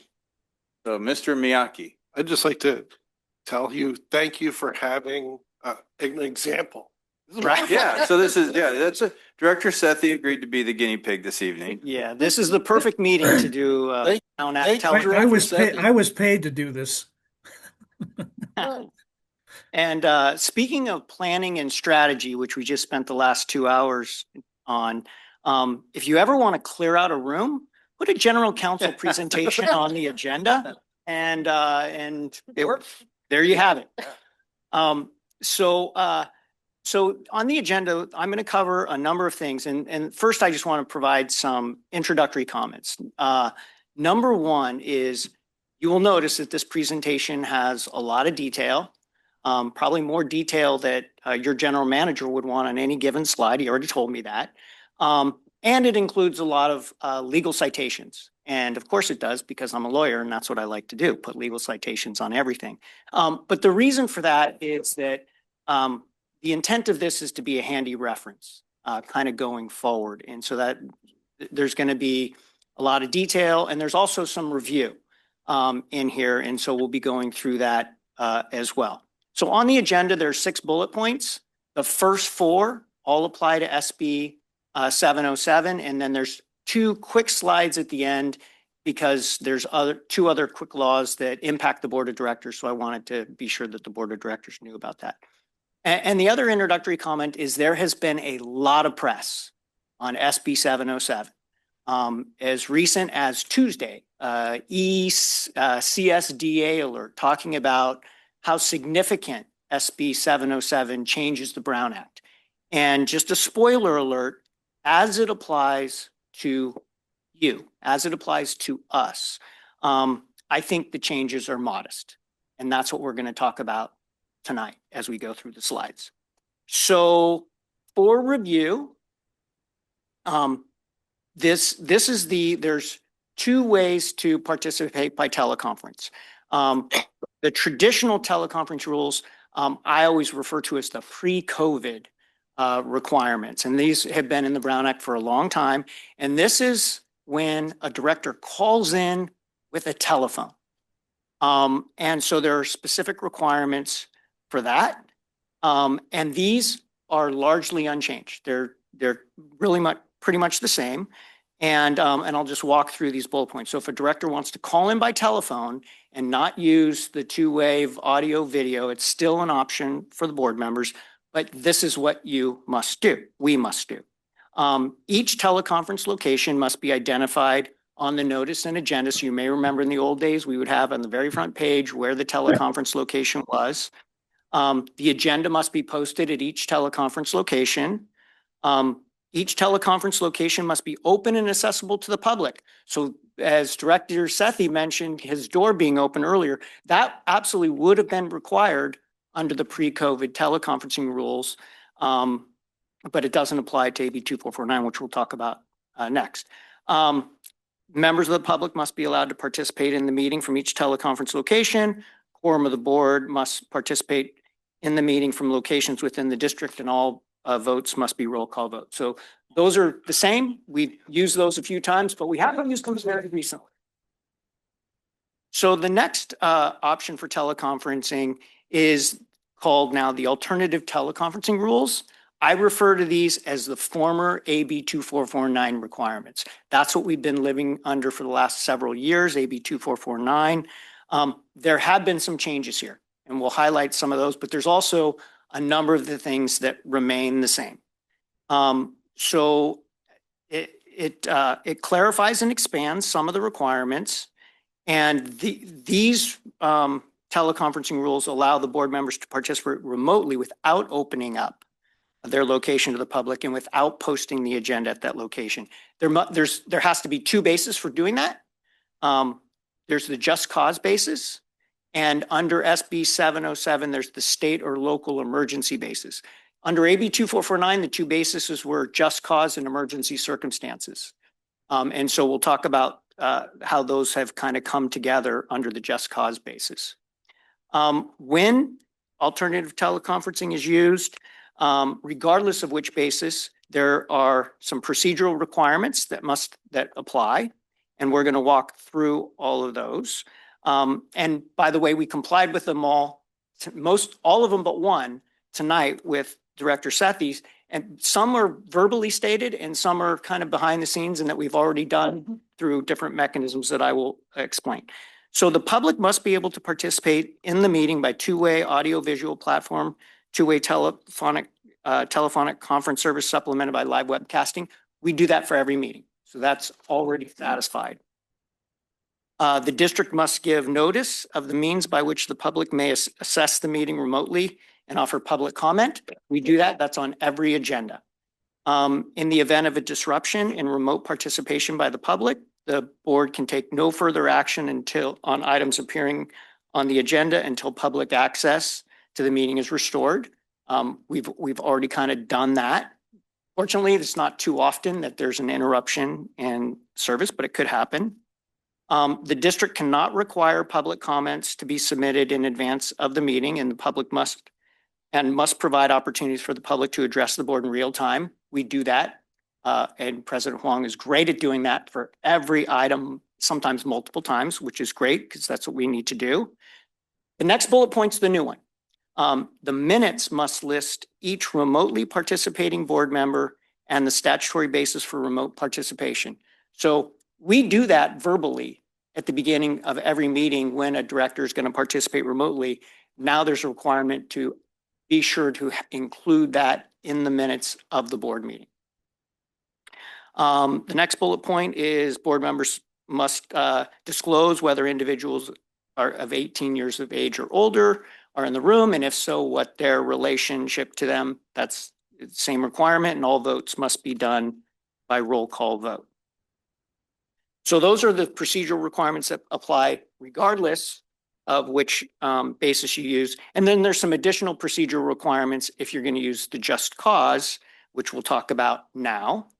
And that is the board member must notify the board ASAP, which can include at the start of the meeting of the need to participate remotely. We always encourage, and you directors are great at this, letting us know as soon as you know, so we can prepare in advance of the meeting. But sometimes something might happen where somebody needs to participate at the beginning of the meeting, and that's okay. It's been okay. But letting us know in advance really helps us prepare us and you for participating remotely. A quorum of the board members must meet in person in a single notice location in the district boundaries. So that's why I refer to a quorum of the board being here in the boardroom. That needs to happen. The board member must participate through both audio and visual technology. That's the same requirement as under AB 2449.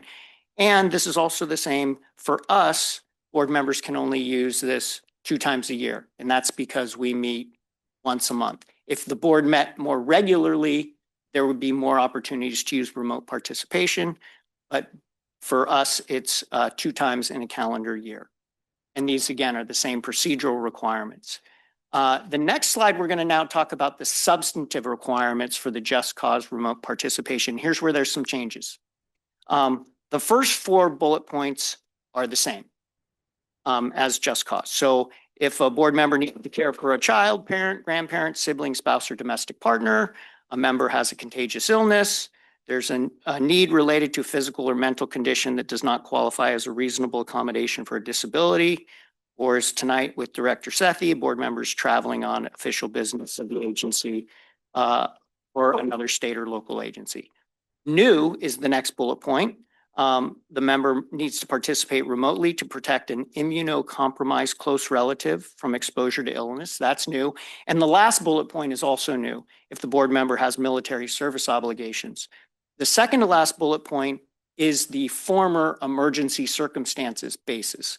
And that is there's a physical or family medical emergency that prevents a member from attending in person. And under the current AB 2449 rules that will go away in January 2026, the emergency circumstance, I can't remember that we ever actually use that because that requires the board to actually take action to allow the board member to participate remotely. But that now is merged with the just cause, at least the substantive basis, and the just cause procedural requirements would apply. So the second basis is state or local emergency, and this is new. And as we go through these bullet points, this is similar to the former AB 361. I don't expect you to know what that means, but AB 361 was the legislation that allowed for fully remote meetings when COVID first hit. So the entire board could participate remotely. And so that can be used when there is this is the first bullet point, when there is a proclaimed state of emergency under the California Emergency Services Act, or a local emergency also under that act, or a local health emergency declared. And I provided the citation there because it's narrow. And I'll get to that in a moment. The board may vote to meet remotely under this section. So if we're going to use this one, you, the board, would have to vote to do that and say one of these bases applies. And then if we're going to do that, there does not need to be a physical location for public attendance for comment, and the meeting may be conducted using two-way telephonic service without a webcast. So no need to be in a boardroom at all. We can all be remote. And you may remember this from the old AB 361. If the state of emergency or local emergency remains active, the board must vote to reauthorize the remote meeting every 45 days. You may remember we would have to do that every meeting. We would have to vote to say, hey, there's still a need for us to be meeting remotely. So that's a requirement here. For special districts, the ability to use this is very narrow. And that is different than the state. It is different from a city. It is different from a county or a city and county. They have much broader authority to declare local emergencies than we do. And this came up in our cybersecurity training as an example. The question was, hey, can we declare a local emergency in a cybersecurity event? We did the research looking at these statutes, and the answer was no, a special district could not, but a city could, a county could, a city and county could. And so that health and safety code section, you know, when you start reading it, it's really related to something that impacts health, right? And so if we were ever going to dive into, if we were ever going to think we needed something like this, we would need to dive deeper into that and figure out. And there's a number of things that we would need to dive deeper into if we were going to use it. So this is kind of an overview to give you a heads up. Moving on to eligible subsidiary bodies, there's a number of things that would apply. And this slide's very quick because when you look at how we use subsidiary bodies, these requirements, these alternative teleconference requirements would not apply to us. And the reason for that is because elected officials serving on an eligible subsidiary body in their official capacity may not use the alternative path. And all of our committees, we have standing and advisory committees, are Brown Act committees. And because of the Brown Act, the requirement is they are made up solely of board members that are less than a quorum, and board members serving in their official capacity on that subsidiary body cannot use the alternative teleconferencing rules. This could change, for example, if the board were, what I think this is really geared toward is citizens advisory committees and similar types of committees where legislative bodies form committees that either don't include elected legislative officials, or there are a number of other members of the committee and that include one or two elected officials, and then those elected officials could not use this teleconferencing. But for our purposes of us, this would not apply to our committees. All right. Multi-jurisdictional bodies. There's a set of alternative teleconferencing rules that would apply to multi-jurisdictional agencies. They are defined as legislative bodies that have representatives from more than one county, city and county, or special district. That does not apply to us. And two, a joint powers authority. So these rules don't apply to the ACWD board because we're not a multi-jurisdictional body. But the ACWD-FA, our financing authority, is a joint powers authority, and they would be a multi-jurisdictional body and could use the alternative requirements. Now, they are pretty onerous, as we'll see, and these aren't mutually exclusive. So if an ACWD-FA board member needed to participate remotely, they could use the just cause, for example. And because the board meetings are on the same day, at least for us, using the just cause might be easier. But just in case we wanted to do this as the financing authority, the requirements are we would need to adopt a resolution authorizing the alternative teleconferences during a regular meeting in open session. Quorum must participate from one or more physical locations open to the public and within the jurisdictional boundaries. 3, A board member participating remotely must be listed in the agenda and participate through audio and visual technology. 4, remote participation is only allowed if the remote location is more than 20 miles each way from any physical location open to the public.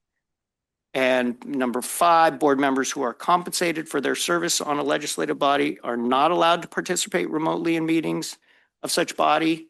That does not include reimbursement for actual or necessary expenses. And board members can only do this 2 times a year. Pat, this is Paul. Yeah. This is what the Los Vaqueros Reservoir JPA had to abide by, and it became a real challenge, especially bullet number 4. Yeah, so I think that this is really intended for statewide organizations that require some long distance travel and allowing board members to use that a couple times a year and maybe if they meet more. So I put this in here because it could apply to the financing authority. Well, our My board guess is is we would comprised never of people from San Francisco all the way down through the Central Valley, so it covered quite a big region. Correct. And that's what this was kind of geared toward. All right, moving on. This is new. There is a disability accommodation carve out to the teleconferencing requirements. So it would exempt board members who participate remotely as a reasonable accommodation for a disability as defined under the ADA from traditional or teleconferencing requirements. And instead they would follow these requirements. And that is remote participation as a reasonable accommodation under the ADA is treated as in-person for quorum and location requirements. Board member must participate through audio or visual technology, except if the disability requires off-camera participation. And the board member must disclose if any individuals 18 years or older are present in their relationship. So this is meant to soften some of the requirements for those who need to participate as a accommodation under the ADA. On the prior slide, you have a bullet here on compensation. When, if ever, would that apply to us? Yeah, so that's going back to the multi-jurisdictional bodies. If board members are compensated for their participation on that legislative body, they can't use this. You cannot be compensated by their own district? Correct. Okay, I could have read that if the entity that they were participating with compensated them, but receiving compensation from your own district to participate in this is now not allowed? Yeah, no, so I misinterpreted your question. Board members who are compensated for their service on the legislative body are not allowed to participate remotely in the meeting. So for us, it would be kind of unique because, and I'm going to use the real example of what we do every January. So we have an ACWD FA board meeting first. Then we have an ACWD board meeting second. The compensation rules allow compensation per day of service. So the question of whether this was going to be used for the financing authority may raise the question about whether a director is compensated for the financing authority, assuming it's not the USD director, because the USD director is being compensated for attending the FA meeting. For any of you, the question is, are you compensated for attending the financing authority meeting or are you compensated for attending the ACWD meeting because you're only allowed compensation under one day? We would dive deeper into that if this was going, if we were going to use this. And again, my guess is this board, at least under its current circumstances, probably wouldn't be using multi-jurisdictional body teleconference. Serving on a Delta Conveyance Authority, which are multi-jurisdictional, is that considered a multi-jurisdictional element? So I prepared this presentation and for the thing tonight for ACWD, ACWDFA, the agencies that I'm the general counsel for. And I know you and other board members serve on other bodies that also have their own attorneys and general counsel. And so for tonight, I did not look into that. And so I don't want to opine on that tonight without giving it some thought, nor do I think it Okay. might be Historically, my role to do that. It might be the general counsel The role. compensations have come from ACWD, not the organization that we're attending. So when you have an opportunity, give us some clarification on that. Appreciate it. Okay. The next slide, eligible legislative bodies. So everything I've talked about so far is effective January 1, 2026. This is effective July 1, 2026. And this eligible legislative bodies, the requirements that apply to them, this is what has been gotten a lot of press. This is the component of SB 707 that includes the most onerous provisions, translation of agendas, closed captioning, enhanced teleconferencing and transparency requirements, outreach to certain groups. I can tell you that those do not apply to us. We just don't fall within the definition of eligible legislative bodies, and they really apply to some of the largest agencies in the state, but not us yet. Who knows how much we might grow in the next, with these planning that we just did today. But if we ever get to the situation where this applies, I will be ready to provide you a guidance on how you would comply with it. So those are the main ones that really focus on teleconferencing, which is where there was a lot of stuff. There are a few other additional Brown Act updates that just wanted to go over quickly that impact the Brown Act. First, there's some clarification on the authority to warn and remove disruptors, and it applies equally to those who participate in person and those who participate remotely. I've always interpreted under the old rules that we could implement this if necessary, but it's nice to have it clarified in the statutes. Agencies must provide the text of the Brown Act to every person elected or appointed to the legislative body. So that's a new requirement. So any new board member is going to get a copy of the Brown Act. And then the last bullet point is agencies must, before final action, verbally report out the compensation for department heads, similar administrative officers. That was a requirement for your general manager as an example. And this kind of expands it a little bit broader to other public employees. So that's my SB 707 updates. And there are going to be unique circumstances that are going to come up over the months, years, just like when AB 2449 was enacted, we thought we had a handle on, then we'd have some unique situations. How do we do that? That will probably happen here too. So as those come up, we will dive deeper into the Brown Act and how SB 707 changes. So I'll pause there before I get on to the last two quick slides and just see if there are any questions on kind of the Brown Act SB 707 stuff. Questions from the board? Nope.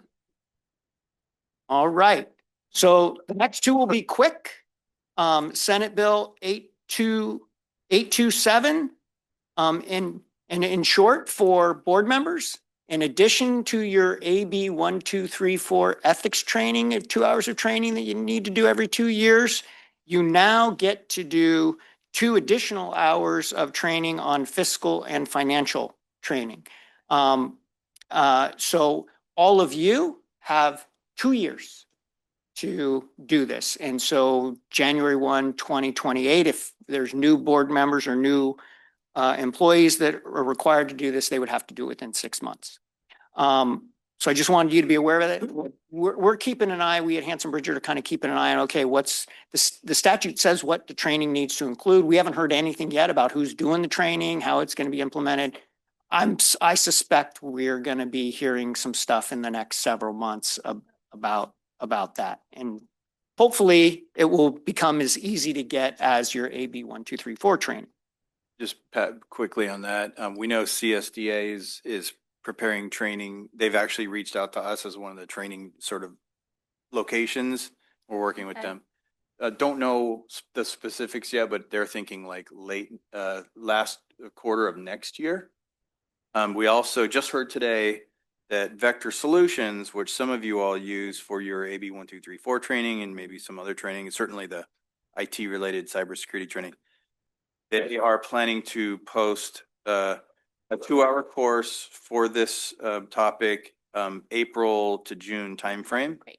So long before any of you will have to take the Okay. training, it should be available through multiple avenues. Great, thank you. And the next one is Senate Bill 852. And in short, all of you board members now need to file your Form 700 directly with the FPPC if you haven't already been doing that. So that's just a new requirement for how you file your Form 700. And that concludes my general counsel presentation. Any questions or comments for council? And I'm not seeing any, do we have any members of the public online? No. All right, so it's 7:58. I am going to ask for a 2-minute break. Can you turn off the recording?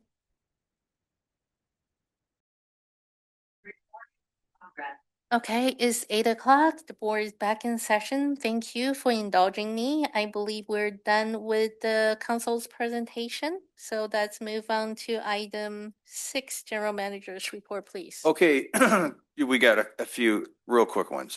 First of all, I just remind the board that we had planned to bring back the strategic plan document itself for the board to consider approving the document. We've heard the board say things like we'd like to get some more detail on the implementation action plan before we consider approval. So staff is, as you know, is already working on the implementation action plan and all the details. And so what we're thinking is we'll just defer asking the board to take action on the strategic plan until we have more of the implementation action plan populated. Won't review the whole staff approach toward completing that document, but it's not a red alert emergency. There's no huge crisis in putting it off a little bit. So we continue to work on the implementation action plan so it's more populated by the time we bring it back to the board. So right now we're thinking maybe January, but we'll kind of keep the board apprised. I add to the basic, we have a dollar amount associated with each of these projects. To the extent that we clarify the expenses and where they are, there was a chart that showed that. But when we do a plan, we should have a mechanism to fund it within that same period of time. It appears that about 600 million has moved beyond the scale. Yeah, and again, that's the water resources master plan, and the strategic plan is a little bit different. It kind of is intended to kind of focus staff's efforts and our resources toward those key initiatives and objectives that the board has established as being important and those things that we want to track and follow.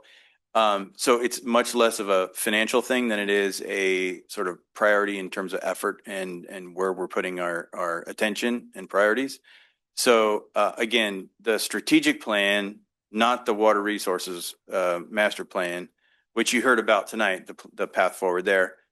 Strategic plan, we're continuing to work on the implementation action plan. The details, things like the specific tactics that we're going to use to, say, bolster workforce related issues and engagement, the metrics that we're going to use to measure certain KPIs and performance of certain things within the strategic plan.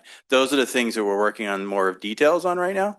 So so we're just going to package the whole thing up and bring it back to the board a little bit later. Again, we're not going to ask the board to approve the implementation action plan, only the strategic plan, the things that you've already seen multiple times. Okay, I just wanted to quickly move on. There's been a lot of excitement. The board has received some information about some visitors in Alameda Creek, and I wanted to give Laura just a moment to share sort of the latest with regard to aquatic visitors in Alameda Creek. Well, thank you very much, Mr. Stevenson. And I'm pleased to share we're happy to have these particular visitors. Some Chinook salmon have been sighted navigating Alameda Creek, and there's been a number of photos that have been circulating on social media and such. And our biologists with Kramer Fish Sciences that work with the district have reviewed some of the photos and confirmed, yes, they are in fact truly Chinook salmon here. So we're very excited. They've navigated the fish ladders because they're being sighted in Niles Canyon, and even one sighted, at least one we were hearing about up in Sunol. So that's all very good news that they're able to navigate. And we're just going to continue to watch and see. And we are actually, they're able to navigate the current flows. And we've got both fish ladders in operation right now following the storms, as well as both dams are up. And we will be watching and waiting because the steelhead season starts a little bit later, and our fish flow requirements officially begin for them in January. So we'll continue to share the good news as we hear it and have confirmed sightings of fish appearing in the creek. Our regulatory mandates or guidance are limited to steelhead currently, correct? Correct. We are excited, though, that the other fish are coming, and we do have an obligation to keep fish in good condition around our facilities. And it's an exciting development that we've got multiple species here trying to use our watershed. Yeah, the BIOP and the regulatory requirements that pertain directly to our operations are more focused on steelhead. The Chinook is great, though, because it's demonstrating that all of those things are working and in place, and there's passage, and that they can navigate up and down. And it also is good for the sort of biosphere within the watershed. So it's actually a good sign in terms of our own compliance with our BIOP. On the grant programs which were being developed, I think they allocated $100,000 for each salmon, but a much smaller amount. 2,000 for a steelhead. So from future grant applications, it might be positive. Thank you. And I should just note, there's lots circulating on social media and elsewhere, so you can certainly take a look and see the photos yourself too. Okay, and just really quickly, lastly, Mr. Owok has a quick update. I guess new information related to the SAC-GIS Authority meeting schedule.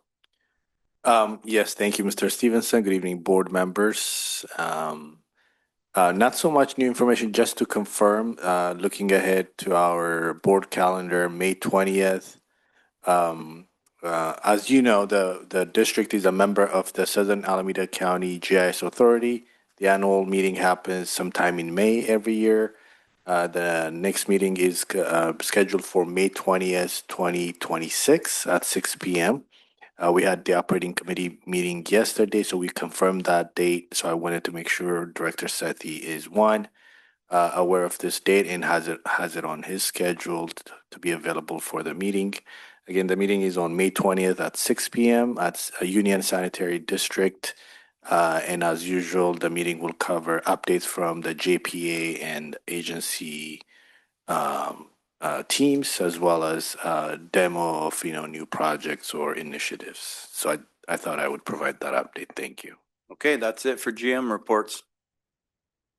All right, next item is director's comments and or agenda item requests. Any comments, agenda item requests from the directors? No. I am not seeing any. Then we can move on to item 8, which is closed session. 8.1 is pursuant to California Government Code Section 54957.6. Conference with labor negotiators, agency designated negotiators at Stevenson, Jonathan Wunderlich, Laura Heides, Amy Reeve, and Stacy Q. Employee organization, the Alameda County Water District Operators Association. So with that, we'll be adjourning to the operations conference room. Yep. All right. The word 8:07. adjourning is for the inappropriate. All right, it's 9:08. The board has returned from closed session. Let the record reflect that Director Sethy, after attending the closed session with the board, he has to leave. So now in the boardroom, just 4 directors. And the report back for item 8.1 pursuant to California Government Code Section 54957.6, conference with labor negotiators, agency designated negotiators at Stevenson, Jonathan Wunderlich, Laura Heides, Amy Reeve, and Stacy Q. Employee organization, the Alameda County Water District Operators Association. And the report back is directions given to labor negotiators.